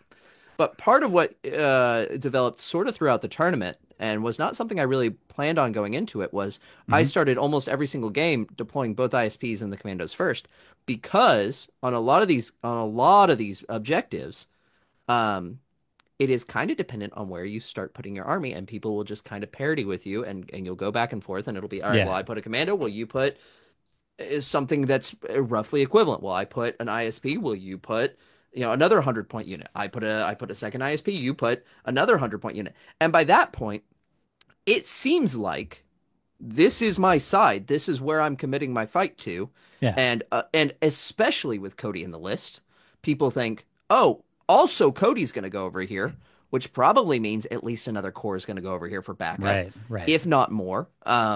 And so the mentality is that by putting those 3 units on, which are, I mean, are not nothing, they're almost 300 points, but by committing those 300 points to one side, you are under the impression that that's where the lion's share of my army is going to be. And it was amazing how often I would do that, and people would respond, all right, well, 2 Aquas over here in a Deca, and then 2 cores. And it's like, okay, cool. I was expecting to lose this side anyway, and you've so drastically overcommitted here. On the other side now, where my actual battle strategy is, Hmm. I've got you. And even when you overcommit to that side, the defensive tech present on ISPs and commandos is enough to keep them alive and to stall that where I will win my fight before you win yours, which is Yeah. all I have to do. It's not that I have to it's not a question of if I'm going to win my fight or if you're going to win yours. It's who's going to win it first. And almost always I was because I had organized those two armies into the way I had, I was able to push through and take their point before they took mine. Cool. Yeah. And so in that, it's extra neat that you, because the opponents did not have experience against the list, even though you were playing against very good players, is that I'm sure that some of them did not realize what was going on until it was too late, in terms of like what you were actually committing to, Mm-hmm. and that is a testament of the fact that you had a lot of practice with this list. I should also mention that a lot of that practice, you're lucky enough to have somebody you can practice with at home, Oh, for with sure. your wonderful wife, Caitlin, who also made the top 64, which does mean that the top man and the top woman at Worlds both came from the same household, which is pretty sick. Nice. That's right. Both came from the Seattle area, also, I should mention. Um, but yeah, it took a bunch of people by surprise. I think we may talk in a second about other ways that it took folks by surprise. But Mike, I, I can feel you all the way from over here on the West Coast. Is that you're chomping or champing? Both are correct, by the way. I hate people that try to like say that's one or the other. Whatever, it's a silly old phrase, but you're biting that bit to say something. So go ahead and say it, Mike. Why are there not beam cannons on these All right, let's talk ISPs? about it. Let's talk about it. I like beams. Beams are really good. If you get the beam effect, you're getting six red, 6 white. Hmm. And the missile pod is 2 red, or sorry, 4 red, with impact 2. Impacts eh, eh. Um I was gonna say, but there's no way you took this for impact. I feel like because I that was well, I immediately looked at this and I was like, all right, this looks like this is here for impact. But then I sort of like went back and did the math on like obviously the missile pod is like 2 into armor every time, but the mhm. beam is also like generally about 1 into armor every time for the most part. It's obviously not 2, but it's like it feels very marginal in that the beam also hits 2 additional targets. I But would but challenge then yeah. that the pod would be 3 into armor if we're including the crit calculation, right? Because it's the same count, right? So it'd be you might roll 1 crit and 2 impact, right? Sure. Yeah, I guess I wasn't even really considering crits in the equation, to be honest. Oh, well, how are you thinking the beam Well, the is the I'm armor? the thinking of the two the beam two as white is dice. 2 white dice Uh, and 2 red dice generally is gonna be it's like it's gonna be 3 a lot of the time. Oh, so you're saying just like for armor 2 things? Okay. Yes, each armor Okay, two either okay. Oh, just specifically armor 2. eats 2 and you have 1 left over, You're talking which about aquas. he's Okay. talking about I, aquas, I right? am. Because I am. I to be clear, I am yeah. Yeah. talking about a meta armor call. I'm not talking about like your opponent's got a tank. I don't really at this juncture. I think the missile pods are obviously, if we're talking about something that's got more than armor two, are obviously better. But I think the majority of the like on meta armor is is Aqua, armor right? too, right? Yeah, is Yeah. it's Whether it's mainly Aqua. Archies or Aquas or, Yeah. Fair, yeah. yeah. That is a very topic. I mean, and that weighed very heavily in. So a large part of that was the local meta. Um, at least in the probably 2 or 3 weeks before lists were due for LVO, or not, sorry, for Adepticon, not LVO, was a lot of Aqua. Um, Evan, I played you with Aquas and Dooku, and as you mentioned, my wife runs CIS, and so she was playing Aquas, and a lot of my list choices can be chalked up to what was Caitlin running last weekend, and that's problematic. So honestly, if you want to know what I'm going to run, go look at what her last tabletop admiral list looks like, and then be like, all right, what would counter this? But no, seriously, there was a lot of Aqua droids in our local meta at the moment, and an issue that I ran into very regularly with the beams was not just the Aqua droids. It was also buses. It was also ATRTs being used as LOS blockers by the higher skill players that we have. And then being able to, especially once they knew about, I don't know if it was knowing me playing beams or if it was being super familiar with beams or what it is, but we're aware of what was coming and we're able to shield enough of that effect that it was most of the time hitting one or two aquas and then not getting a third target or uh hitting two aquas and maybe getting into something else. So I started counting through my last two tournaments that I played local how often I was getting the three beams off or how many attacks I was getting off of the beams. And most of the time, meaningfully, I was getting two. Sure. I was not either the third was into armor or it wasn't happening. And a lot of the times one of the two was either a ATRT or a aqua. And my issue with using them to go into aquas is if you are only getting one hit over the armor threshold into aquas, it is completely insignificant at their health pool. Yeah. And so I agree. I for a long, long time been the beam guy, and so it's not a lost point on me. In fact, our local store, I call him my store dad, Will. He's the guy who kind of like helped push me into getting into the competitive scene. At Zulu's, my local store, went in and walked in, and he said, "Okay, you're running this with a beam," and I said, "No, no beams." And he sort of like got the entire group to come over and go, "That's not a beam ISP. Isaiah's running not a beam ISP." So it's not lost on me at all that the beams are mathematically for a standard army better. But I felt like with the current meta, I was just hitting a wall where I couldn't get the effect of it out of there. Which immediately brings the follow-up question: why not take the 6 black? Because 6 surging black mathematically are better than 4 surging red, I right? can tell you that one, range 3. Range 3. There you go. Got Yeah, it. I mean, That's it. I think that gun's just bad. I don't fault you for that at That all. that gun should be significantly cheaper than the other two, in my I opinion. Well, think and the critical missile 2 pods doesn't matter also on a should surge be to hit. cheaper, Like, but yeah.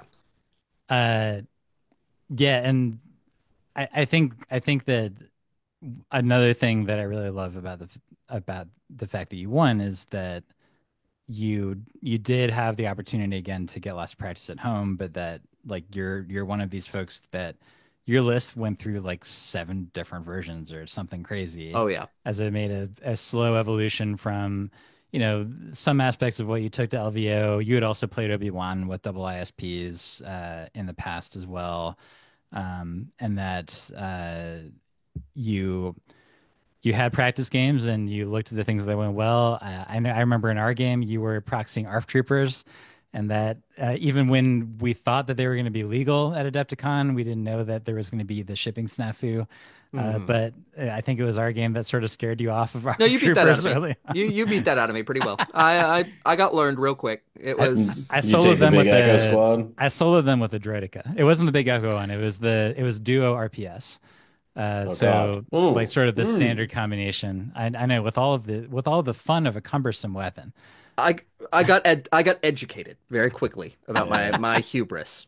It did not go well. They look I like they should be so much better than they are. Yeah, I'm really sad about our I people. really I really hope that I like the idea of a range for gunplay army because the range 4 gives you an attack one turn before anybody else gets one, but Yeah. it's just not worth it. It's They just not need. worth what you're giving up I, for the points cost, for the weapons output, and the cumbersome and the so many negatives they have stacked against them is just I want to Yeah. see it work, but I haven't been able to figure it out. I Let me think tell if you they about a had tactical, it would be. I think they'd be mm, fine. I think that's what they're missing. I think they're missing tactical. It turns on Echo if that's what you want to be doing, and it also makes up for the fact that they don't have sharpshooter, which is the other big issue.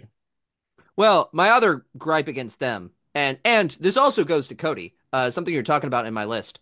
Uh, I hate observe being a range 3 keyword on what is meant to be sniper units at range 4. It you're is preaching to the choir, man. Go so ahead. frustrating.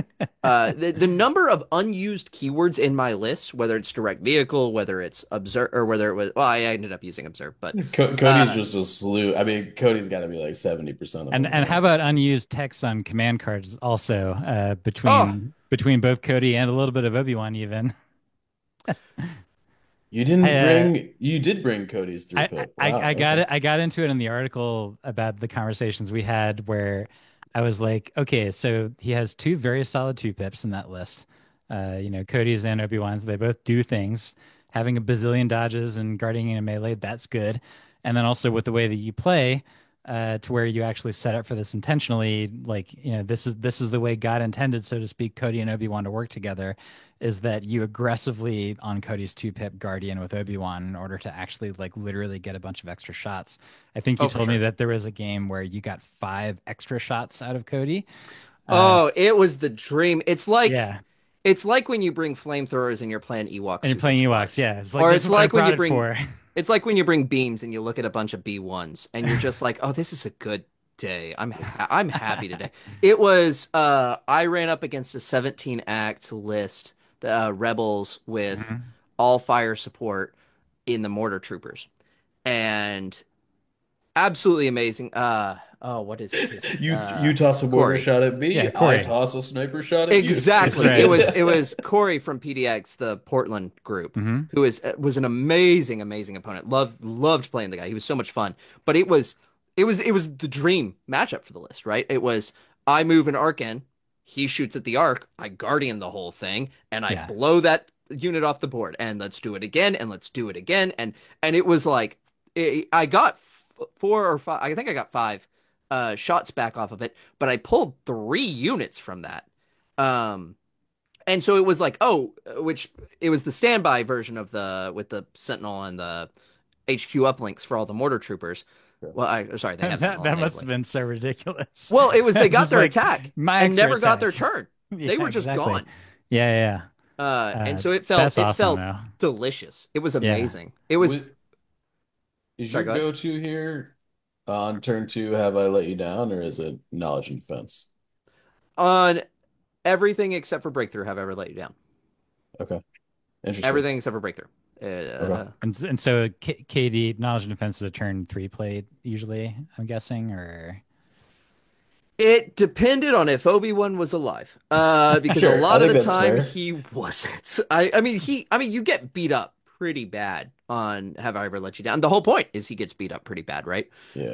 But if he was not, it would be knowledge and defense unless I was a lot of the times it was hello there, depending on what the board looked if your like. opponent was getting into it, it would be hello there. And hello there more than anything. If Obi-Wan's on 1 health, it gives me the pip priority, hopefully, to be able to go with him before he dies because it doesn't matter how many tokens he has if he's off the board. You know what I mean? His standby is so bad now. Yeah. Oh, I I think I don't know if it happened in my last game, but definitely in my top 4 against Nikolai. I played it and I was like, do I even want to put a standby out there? I had like 9 tokens I got to put out there. So it was almost like, well, why not? To Sure. Yeah. just in case. But it really was kind of one of those, haha, yeah, here's those. I got one of the acrylic standbys from the thing that I want to Yeah. show you. Here, let me put this on here. Makes me I, so I don't think I sad. used a standby token the entire time, which to be fair is because when I put a standby token, people would then go, oh, okay, I'm not going to do whatever it was I was going to do that's going to let Obi-Wan run in.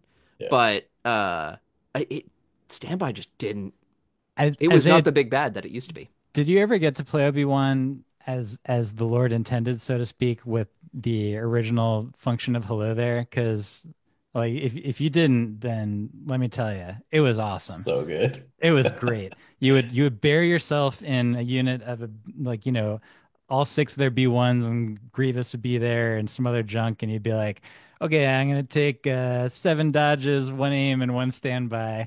And then, your opponent, like if they did literally anything, you Just were like, slaughter okay, them. I'm gonna swipe that guy, and then after that, you activate Obi-Wan.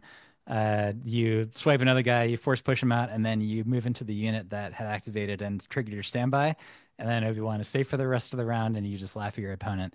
And I really miss those days. I mean, it was a conditional Son of Skywalker, right? It Like, was, yeah. um, We, yeah, you do what you Yeah. can. Um, but yeah, also I should mention that Cody's three pip, the function of that was to get orders to both your ISPs uh, at a later round, and you use the free move from it approximately zero times over Not the course of the approximately. tournament. I literally Not zero approximately. times. It was 0 times. Yeah. I want that to be a You, thing, you, and you it's got a just not second a thing. observe set also. You got 4 observe tokens out of it. That's And that cool. is not nothing. I mean, basically, Yeah. if you treat it like you get 4 orders and a free aim, what is effectively an aim, Yeah. yeah, it's not nothing, but it's not a But so thing. it's not you're necessarily something. you're Yeah, losing an order audit in this list. I guess not because you generally are not triggering not the way turn. I play it. Sure, sure, Yeah, sure, he's sure, not sure. he's Yeah, not in yeah, yeah, he's not in direct range for the yeah, vehicles. yeah, If yeah. he was, yes, Yeah. which is part of why I considered it as a turn one play for order control. But you're right, Hmm. you lose that, and then it's like, why not just play Kenobi's 3 pip, or why not play a generic 3 pip That's at what that's that why point? I was a little confused that assault wasn't in this list. But I guess combined arms makes more sense if your ISPs are in Timbuktu. Yeah, it's just more orders, and it's very unlikely that both ISPs are dead. And even so long as one is alive, you're still reaching order, like you're reaching equal order parity with Sure. if you were doing assault. So it's kind of a gamble. But if Cody's alive, both ISPs are probably still alive because Cody dies pretty fast once Obi-Wan goes away. Yeah.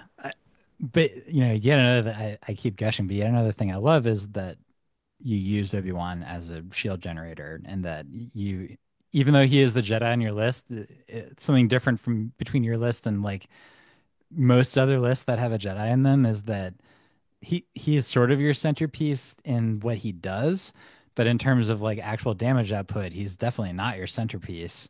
Oh no, he's a Because delivery your mechanism. your clones are doing the real damage. Your ISPs are doing some sort of poke damage also, and then Obi-Wan's role is to keep the clones alive. 100%. And Yeah. that's something that is, I think that's the thing that a lot of us sort of like early on in learning Legion with Obi-Wan from the Clone Wars starter is that you like try out a strategy like that, but because you don't know how to play the game, is that it always just like Obi-Wan just dies too fast because you're using Guardian too aggressively.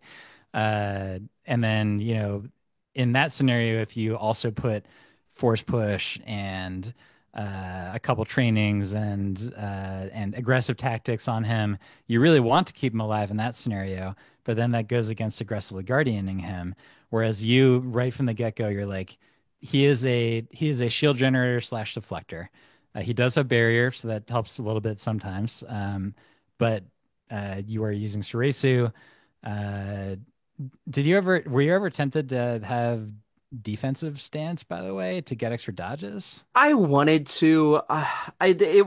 Well, first off, a big part of it is this list is very, very lean on terms of upgrade Right, points. right. So there's not a ton of points to play with without dropping an arc, It's really just the impact grenades that you put on three guys and then you which never were really use completely them. worthless. I Yeah. Didn't was use gonna them the say I was entire gonna tournament. ask about it. Forgot I had them. Okay. Yeah.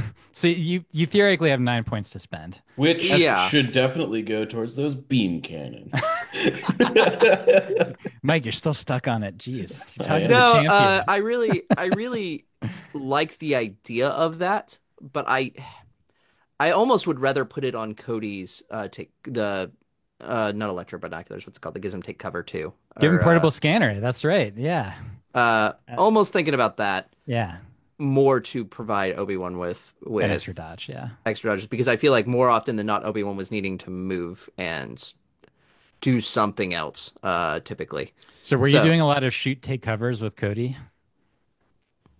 Like shoot with him and then take cover No, on because Obi? well, no, because he only had to take cover one, so at that point, why not just Yeah, dodge? makes sense. Makes But sense. it probably would have been a lot of the time it was an aim shoot, just so that especially on that two pip turn because he needs aims so desperately because he's shooting back every time and you want to make them all pierce. Right. But part of what you were saying about the Obi-Wan kind of how he's meant to be played as the shield generator.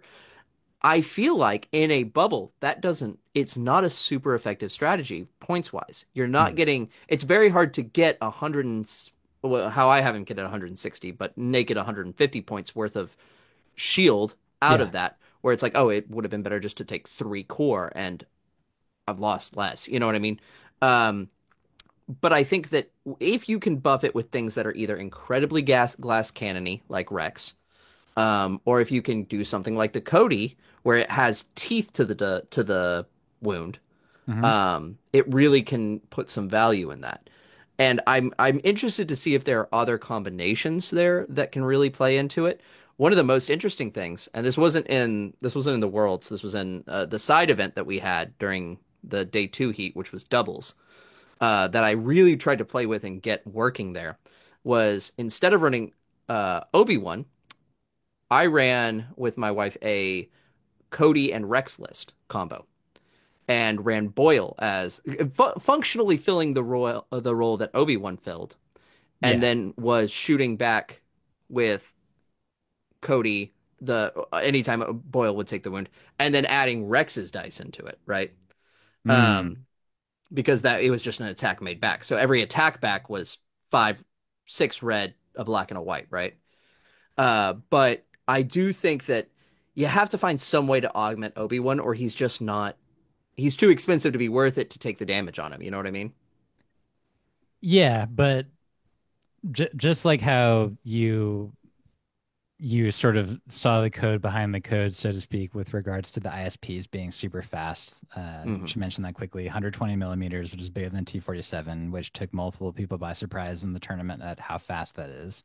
Won me That's several games. that's I would not between have. I would not have won otherwise if people yeah, realized how fast it was.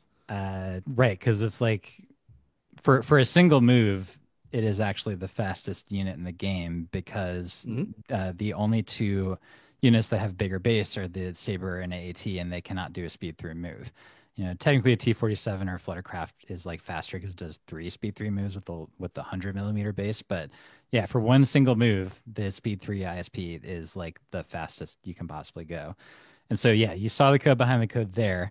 But also, I would argue that what you're saying about Obi-Wan as a shield generator is that is you seeing the code behind the code when it comes to the nature of attrition, which is the part of the reason why medics were so popular when they were cheaper, especially in GAR, is because it's hard enough to get attrition onto GAR anyway. But what medics do is that they delay attrition on the defense side anyway, which means that if you're getting attacks on your opponent, then their offense is shrinking, but your offense, even though you're taking hits, is that Obi-Wan is absorbing them and your offense is not shrinking. And that matters more early on in the game. For And sure. and that Yeah. that's a snowballing effect. So even though It's the same thing with heavy vehicle lists where you're not losing models right, in right. the until the unit's gone. You're not like you might lose an action, but you're not losing models like you are with trooper units. Yeah. It's why decas are worth way more than 60 points in my opinion. It's because Oh, it just like takes too much effort to take them down, and then by the time you've probably put more than 60 points of effort into it. for sure. But yeah, like you were brave enough and practiced enough to like go for that Obi-Wan as a shield generator technique, and it worked, and it took a lot of people by surprise, and that's just awesome. Uh, Here's the and real question. yeah, go ahead, Mike. Here's the real question. Is new Ahsoka's three pip a good enough imitation of what you were doing to just cut 60 points out of your list Oh, interesting. and do this same thing in a 501st list? No, because Ceresu. Sure.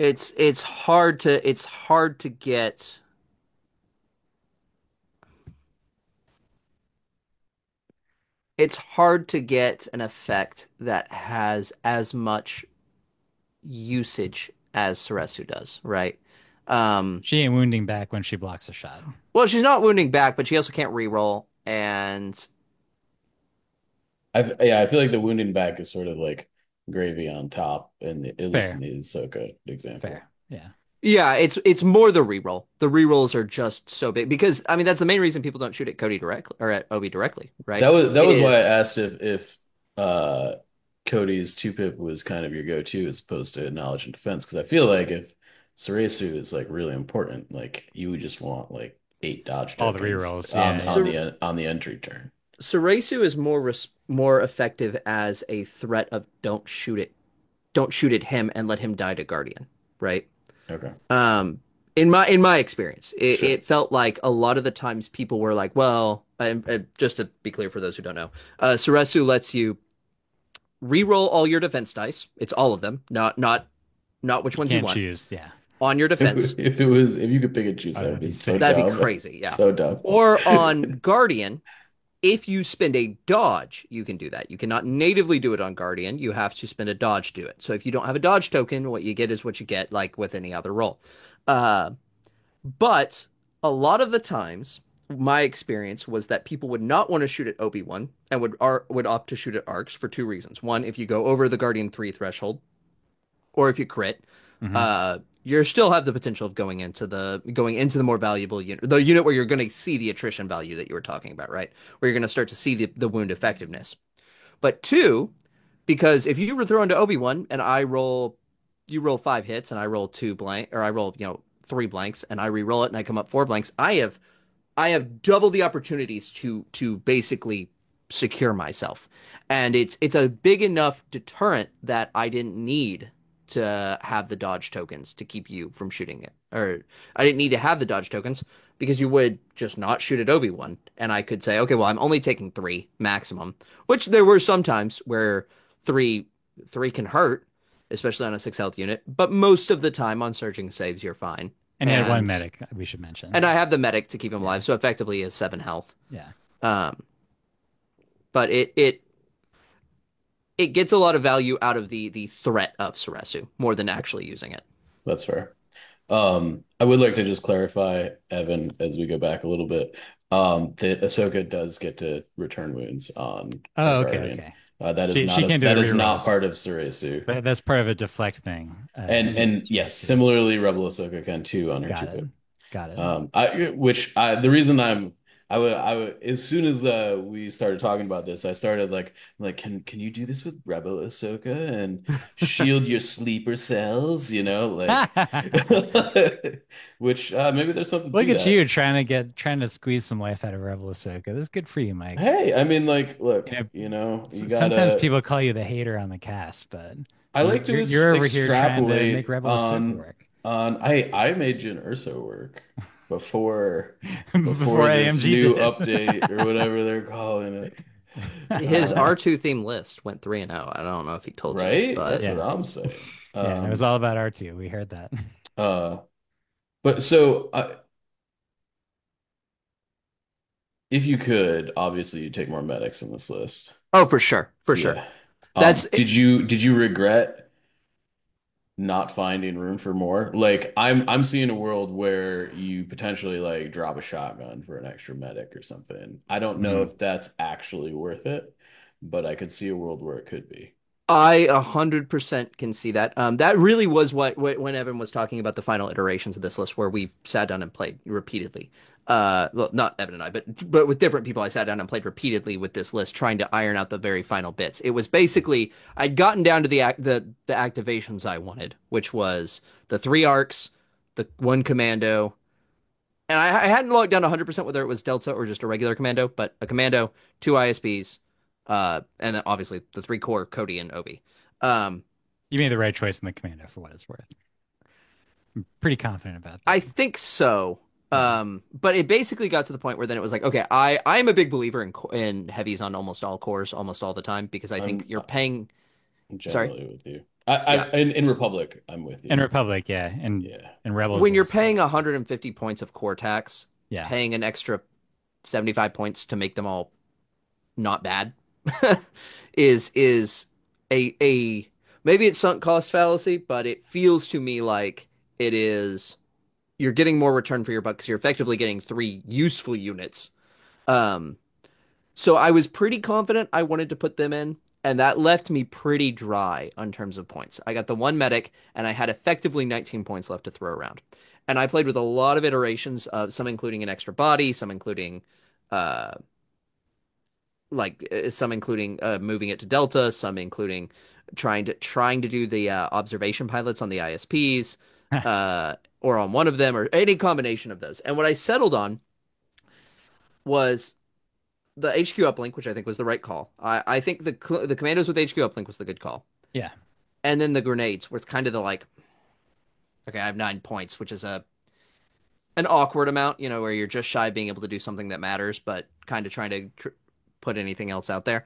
And I don't think the grenades were the right choice, not because they're a bad choice, but because I'm a really bad player and forget I have them 100% of the time. Terrible player. It's There it's a were tough one of the unit worst, one of the worst world to champions we've ever had in the cast. find some use on them, I feel like. I do appreciate that you put your impact grenades on the correct units in your list, as opposed to a lot of people I've Oh, been for sure. seeing putting impact grenades on arcs of all things. I don't understand what people are doing. They're like, here, I'm gonna put this unit that is gonna already get way over the You're already going to armor go over the wall. threshold. Yeah. Like what? You're still gonna lose the value to armor anyways because you rolled 8 hits or whatever. I don't know. Yeah. Damn it, Mike! I Very just agree. want to charge the butt of an AA5 with my Jedi Guardian impact arcs to one shot it, Okay. and you can't do that without the impact grenades, okay? Unless you Sure. get all crits. Whatever. Um, but I did want to like applaud you for that because I that was one of the notable I things that I agree. saw when I looked at this list. I was like, this guy's at least got the impact grenades in the right places, man. Like, um, do you think Scopes or Into the Fray on the arcs would have been a better call in hindsight? Yes. Okay. Anything that I used, Uh, there were, and it's not for lack of opportunity. It was just, I literally sat there in front of an AAT on my top, like my last game of day two, and God, I only have impact two because I only have impact one because, no, it was impact one because I had Cody's token, and I was a range one. I could have used the grenade. I sure, just sure. forget. Yeah. So anything else that I remember would have been a better use. But for somebody who would actually remember they have impact grenades, I could see there being value in them being Sure. there. I think for me, something like what you were talking about with scopes could be really good. Um, I would not, I would not blush away from O push on the commandos. Mm. Um, Okay. I would not, I would not blush away from I I up like close and Frey. I like Frey on two of the arcs. It sucks that you wouldn't be able to get it on all three, but it gives you yeah. it makes them more survivable. There's Um, definitely the list does not have a ton of search tokens in it. That's Yeah, for sure. yeah. I would not blush away from up close and personal on Cody, which is a weird thing to say that I'm pretty sure Yeah. is a new sentence no one Let's has ever said before. let's But, elaborate on why. well, a lot of the times with how I'm running him, It's a rage 2 game. especially with Saresu and with him, effectively what he will do turn one is double move, and then turn two probably move and shoot, maybe. So that's effectively two jumps and a move. So he can be typically wherever he wants to be on the board. A lot of the times, the second half of round two, the attacks he's getting off in response are within range two. And the dodge Okay. tokens can't be shared to Obi-Wan, but like we were kind of talking about a minute ago, a lot of those attacks would be three to Obi-Wan and one or two to the arcs, one or two to the core, one or two to whoever else. Okay. And he could pull, I mean, you could pull an extra hit off that right, in the next attack, right? Yeah. So I think there's some value in that, which I think is a wild sentence no one has ever said, but I could really see making worth of. Yeah. I don't know how much that would have been come into play. I'm trying to think back through my games, but I think quite a few of my attacks I were mean, range two. if you're all in on Cody's two pip, which it sounds like you Yeah. are, Oh yeah, it was a one trick pony, okay. very much so. Then I guess I could see that for sure. I'm curious what else you could do to maybe amp that up. It's tough because fire sport's not in the game anymore. I know. Um, Sad. So sad. Cody Fire Sport shots were pretty sick, especially when it was with like an RPS into a T-47. That was the dream. Just obliterated them. Uh, well, I mean, clearly, Isaiah, you came in with some wild ideas, but it paid off, and that is the best type of World's winner that I can think of. So, Well, thank you. just to say it again, congratulations, and much appreciation to Caitlin for helping to craft the World's winning list. She'll take credit. Don't And worry. She'll tell you. as she should. I mean, she was your most common opponent, right? So like that sort of thing matters quite a bit. Very excited that between you and Matt Bronson and a guy named Kalen Wong won the X-Wing championships, all Pacific Northwest guys. Mhm. One might say that we're the epicenter of Star Wars miniatures, you I'm could gonna say. say it again. You all are very close to AMG Look at the headquarters. map. Okay, That's just like, I don't know. I'm That's gonna end this segment by sharing something that Will Pagani, Austin Miller and I were watching you, Isaiah, as you were about to finish things off, and we were probably seeing more of your relatively assured victory than even you were at the time because you were concentrating so hard, which is great. But Austin and I I was were, panicking through that well, I don't teardown. blame you. But That convention teardown was awful.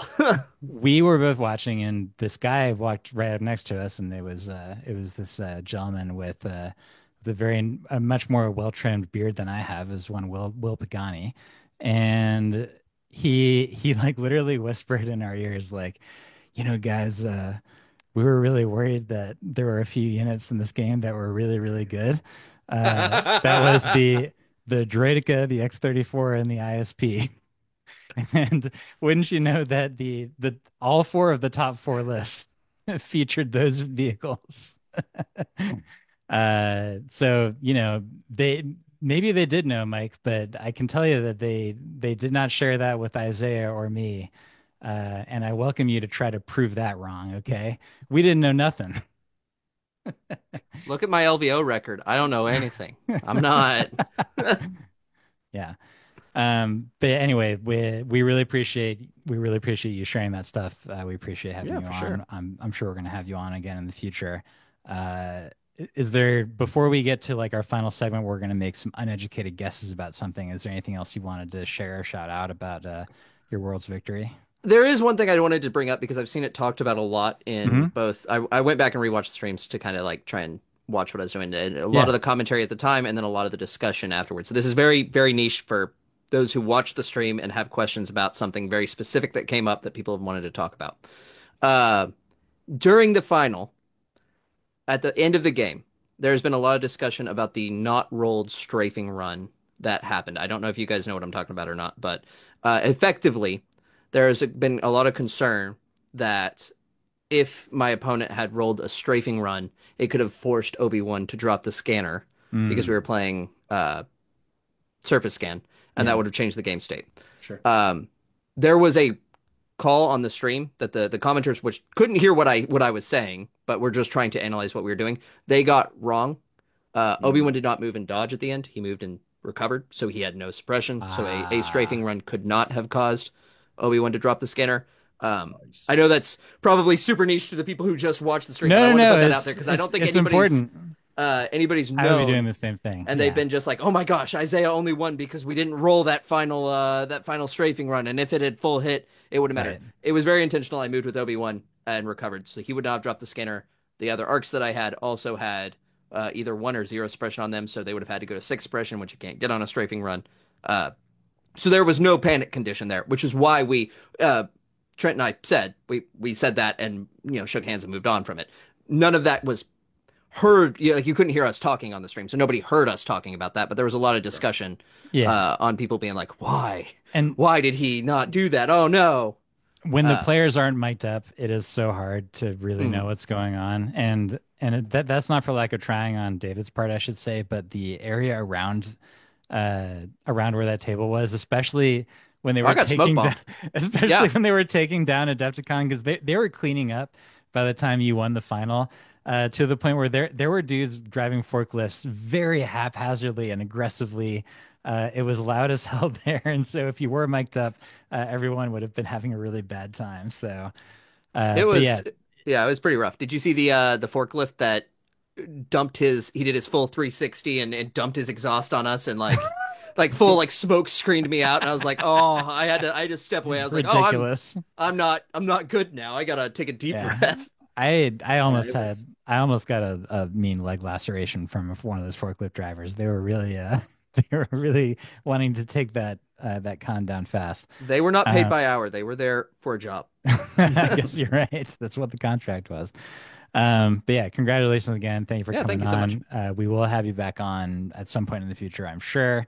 We're going to end not with minis in memoriam because next week we're going to find out which minis are really in memoriam. We already had the surprise of the fact that the Rebel and Imperial generic commanders are going to be no longer with us.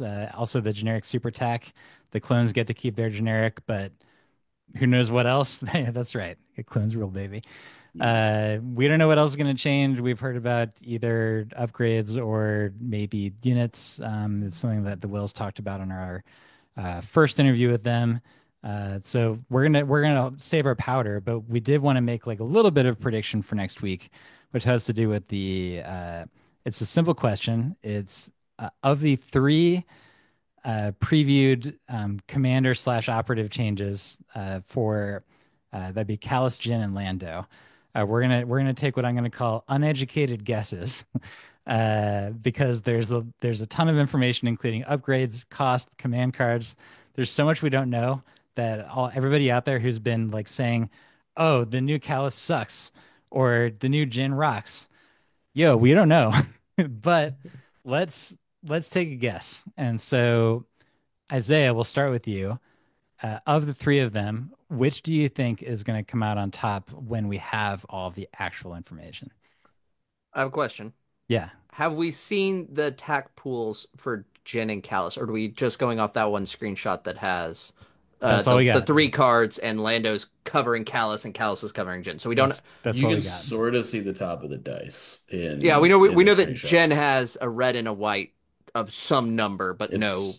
It's And but likely also, 2 and 1, I think. who Yeah. knows if she has a gun slot again, or what those gun slots are going to be with the new gen, right? Yeah. So I feel like we really don't know still. I was gonna say I don't have. Okay, so I mean, the obvious missing piece of information is point cost, because if Jen's 20 points, she's the best unit in the game, right? Like it doesn't. We don't really know, Yeah. Yeah. but assuming that they all maintain roughly where they are with minor increase or decrease, I and the big caveat being we don't know what one step ahead does from Lando. That's There's just a plenty of caveats. We also don't know completely command unknown. cards or slots, upgrades. Yeah, I am most plus interested to see if we uneducated. can get some cool stuff out of Jin. I don't know if that means she's going to be the best out of them, but I think that there's some cool.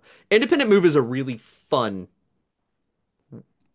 I think it'll keeper. usually be really fun, but something that Mike and I and some other guy who I'm gonna keep nameless, were talking about earlier this week was that if you don't give her an order on round one, then she's gonna have an enforced scout two at the start of the activation phase. At least that's So how I understand it. no, no, no. I Or is that I not looked true? into this farther Okay, okay. because this was I was like, there's no way Because this Isaiah, we were thinking that that would force her to deploy at the start of the activation phase if her if she didn't independent Oh, have and moves she it. were couldn't at the use start her of the infiltrate game. because So a couple Right. things. A yeah, couple okay. things. The first is that if the independent is a May.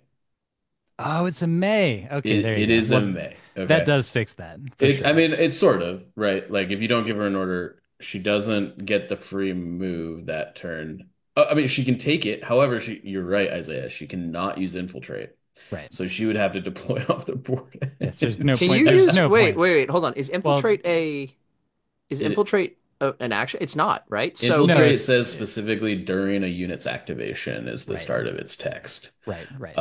so And could then not independent move and then correct. okay. Yeah. Yeah. If she had prepared physicians, it would be different. But yeah. Yeah. It was interesting. I definitely was like independent move plus infiltrate. This is gonna get But kind of the fact that it's weird. a maid, yeah. I The guess like yes. maybe there's some weird situation to where you want her to have three dodge tokens from Agile and then you do the independent move instead of infiltrating, but I can't think of. Breakthrough. Yeah, maybe it like yeah, but The even issue then is that you have to you'd show have to your go hand on first. where she is before Yeah. anybody does Yeah. anything. That's Yeah. true. I her turn one may be messy, but I'm just so excited about independent move with disengage because I can see so many fun plays I agree. where she runs in and bubble wraps to be safe, Hmm. and then before whatever unit you're gonna go with, she gets out of there.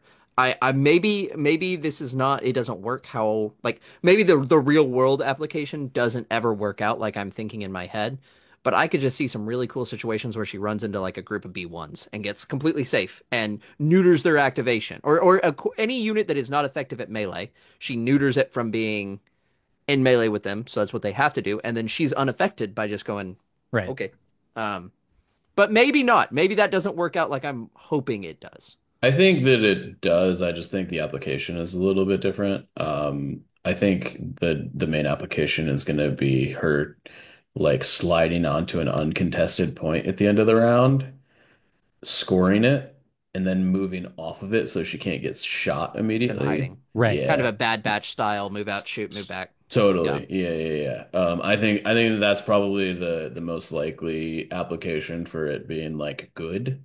Um, but yeah, I mean, independent move is obviously a very powerful keyword. Especially when paired with disengage. Right. And especially when you're pairing it with she has Agile one, right? I And think, and yeah, so like I think I've seen some folks hating on her a little bit, even though we haven't again we there's so much we haven't seen, but they're like, oh, what she's never gonna do any damage. Well, she's not really gonna be there to do damage. She's gonna be there to score you points.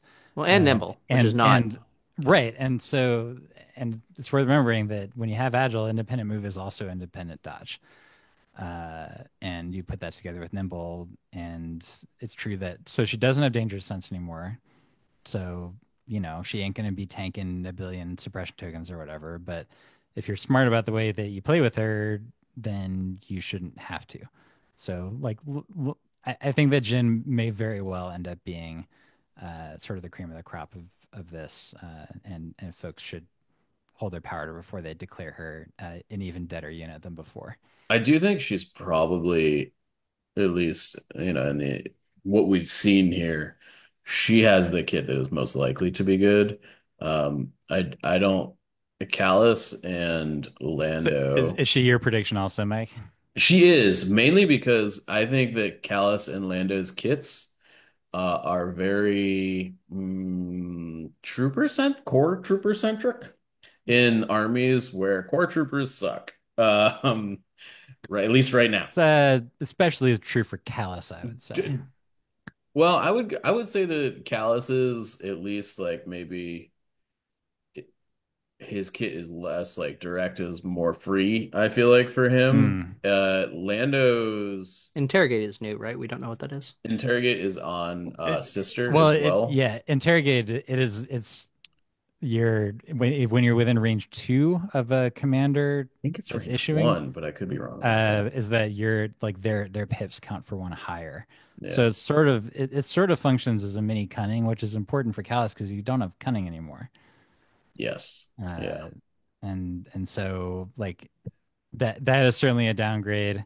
But it does look like they've integrated his his attached weapon into his actual card. So he like naturally has charge and immune I melee pierce I and do like so I hate that he's an operative because Interesting. I think reducing the amount of commander options in the game is generally just not a good thing to be doing. But maybe with all the custom commanders, that's kind of a moot point. I don't Mhm. know. But I think not knowing what the custom commanders are gonna like, what holes they're gonna fill, I think taking commanders out of that slot and putting them into operatives. I feel the same way about Jin, but less so because rebels just have like a billion people. Um, Empire also had a billion operatives already, by the way. that's the thing, It's right? Republic that That's needs more fair. freaking operatives. Yeah. Pull Rex. Give me an operative Rex, man. I Yeah. want it. But I do I think that do. he's still Callus sort of is still like a mini commander. He's like, I only have one squad now, and I'm giving it an order every turn. Which I Kind think of like is Iden can be, you're thinking? yeah, is like just thematically kind of cool. I could see it.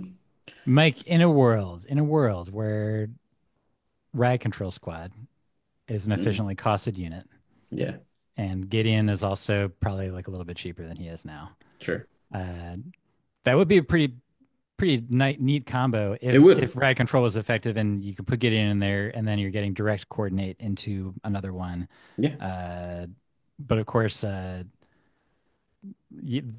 is a world that we're not living in right now.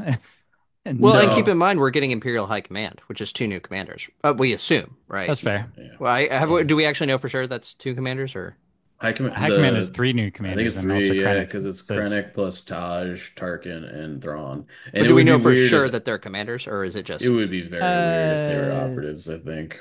I would yeah, agree, but I'm given just that none of them have ever been featured like, doing the work themselves, I think they're all gonna be commanders. Yeah, that's yeah, fair. yeah. Yeah, I do think out of these three, Lando is obviously we don't know what one step ahead is.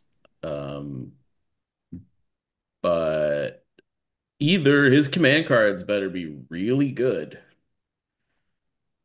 or one step ahead needs to be like absolutely amazing, or he He he doesn't do anything. he looks like he's potentially maybe the supportiest unique character as a commander like in the game so far, period, end of story. Right? Maybe, I mean, maybe like, other than old Yeah. Yoda. Yeah, yeah. Well, but even old Yoda, when he got in there, could still take care Sure, of business. sure, sure. You're talking It just like support right. commander through and It through. doesn't Yeah, look like. I mean, even Leia has more potential offensive output from what we can tell. It's true the Lando has yeah. steady, so he can move around. Yeah. But either way, is that he looks like he's more of a Leia-ish type of a thing.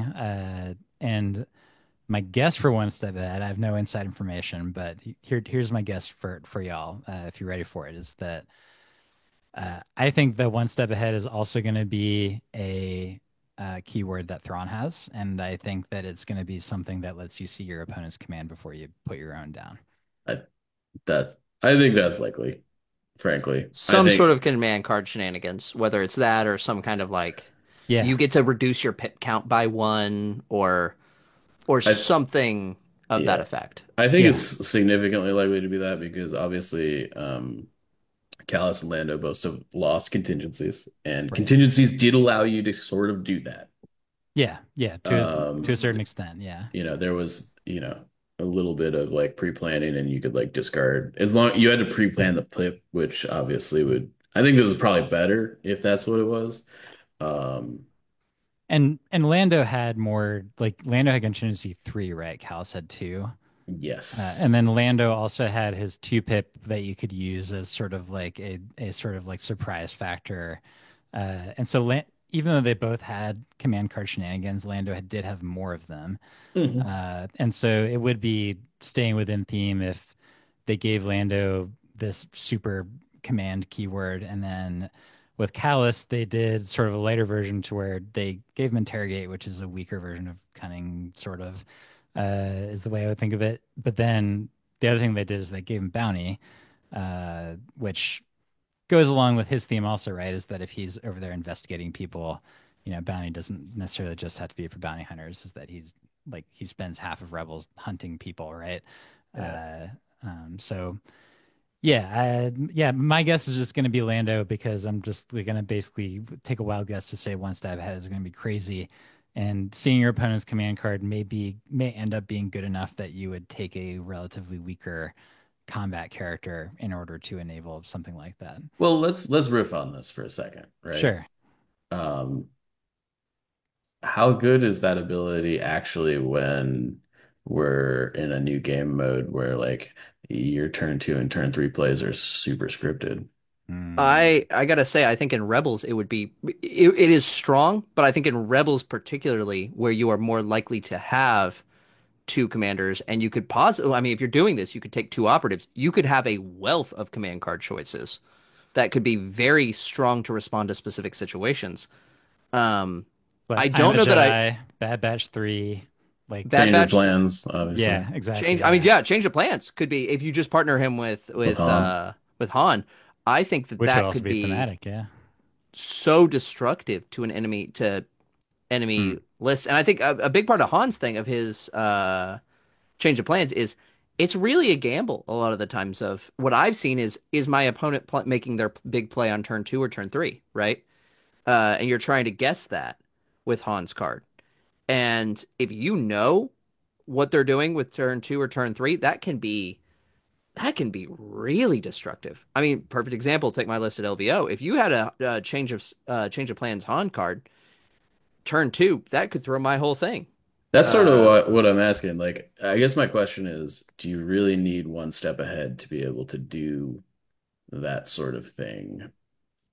Or if you know the game well enough, do you sort of already have that effect? Is I Right. guess what I'm asking. You would have yeah, that effect just by having Han, and then if you take a good enough guess about when your opponent's going to use their really key command card, is that you call it ahead of time and you Right. change them, and then you've screwed them over, even though you And don't actually get to look ahead of time. right, and I get to pay 80 points for Sleeper Cell instead of Lando, right? Well, that's a fair critique. I think that's a fair point. I think that maybe the thing that ends up pushing it over the edge, assuming that we're all actually guessing right about one step ahead Sure, does, sure, sure. It's is completely that wrong. the thing that could push it over could be what Lando's actual commands are, and if they would have some kind of an interaction of being stronger if they are of equal pit value to your opponent's card that they played, uh, or something along those lines, to where knowing ahead of time would actually allow you to pick the Lando command card that is actually like way better for that situation because it has some kind of special hijinks. It's sort of similar to how his old one pip went when you could combine it with like fire supports and do a bazillion damage by fixing the dice. Uh, I don't know. Yeah, we'll have to see. I think I think it's funny that none of us were sort of guessing that Callus is going to be the strongest of the three. But I, maybe we'll be surprised. I mean, I'm running under the assumption that these three characters are also getting command card changes. We know they are for Jin. For the other Yeah. two, I'm less sure because I could Uh, see Callus's commands mostly being the same. you think they're gonna leave ISB, huh? I think that they may leave it because that does still give him some command card hijinks, but it's not. It wouldn't be as powerful as the theoretical version of Lando's, uh, nor as powerful as having cunning, which obviously Dooku is still going to have. Where I think part of why Callus doesn't have cunning anymore was because they're like, really Thrawn should have cunning way more than Callus, right? You So got a lot of let's Thrawn just theories, uh let's Evan. just take that out of there. Yeah. All right, well, we'll know by the next episode. By the way, the next episode is gonna have the Wills on it. That we'll be recording that the day after their presentation. We're also for the listeners out there is that we're all of us people making stuff. I'm trying not to use the content word all that much, but all of us people making stuff. We want you to get as much out of it as you can, which is why I've been in touch with Gray Squadron guys. They're also doing an interview. And we're going to try not to ask them the same dang questions in podcasts that are going to come out about the same time. So we're going to do the best to give the people what they want. By the time you hear this, also our patrons will know that we're going to be having a little bit of like a hangout party on the Fifth Trooper Discord to so that the patrons can help us like come up with the questions that we're going to be punting to the Wills. So that'll be on the evening of April 15th. So look forward to that. And yeah, with that, I think that we are ready to land the plane. Thank you again, Isaiah, for being on. Of course, man. We Of hope to course. have you back sometime. And Mike, how do we land the plane? Yeah, this has been season 4, episode 10 of the Notorious Scoundrels. I'm Mike. I'm Evan, I'm Isaiah. the Oh, world champion. I wasn't ready. No one ever is. Don't worry about it. Stay fresh, cheese bags.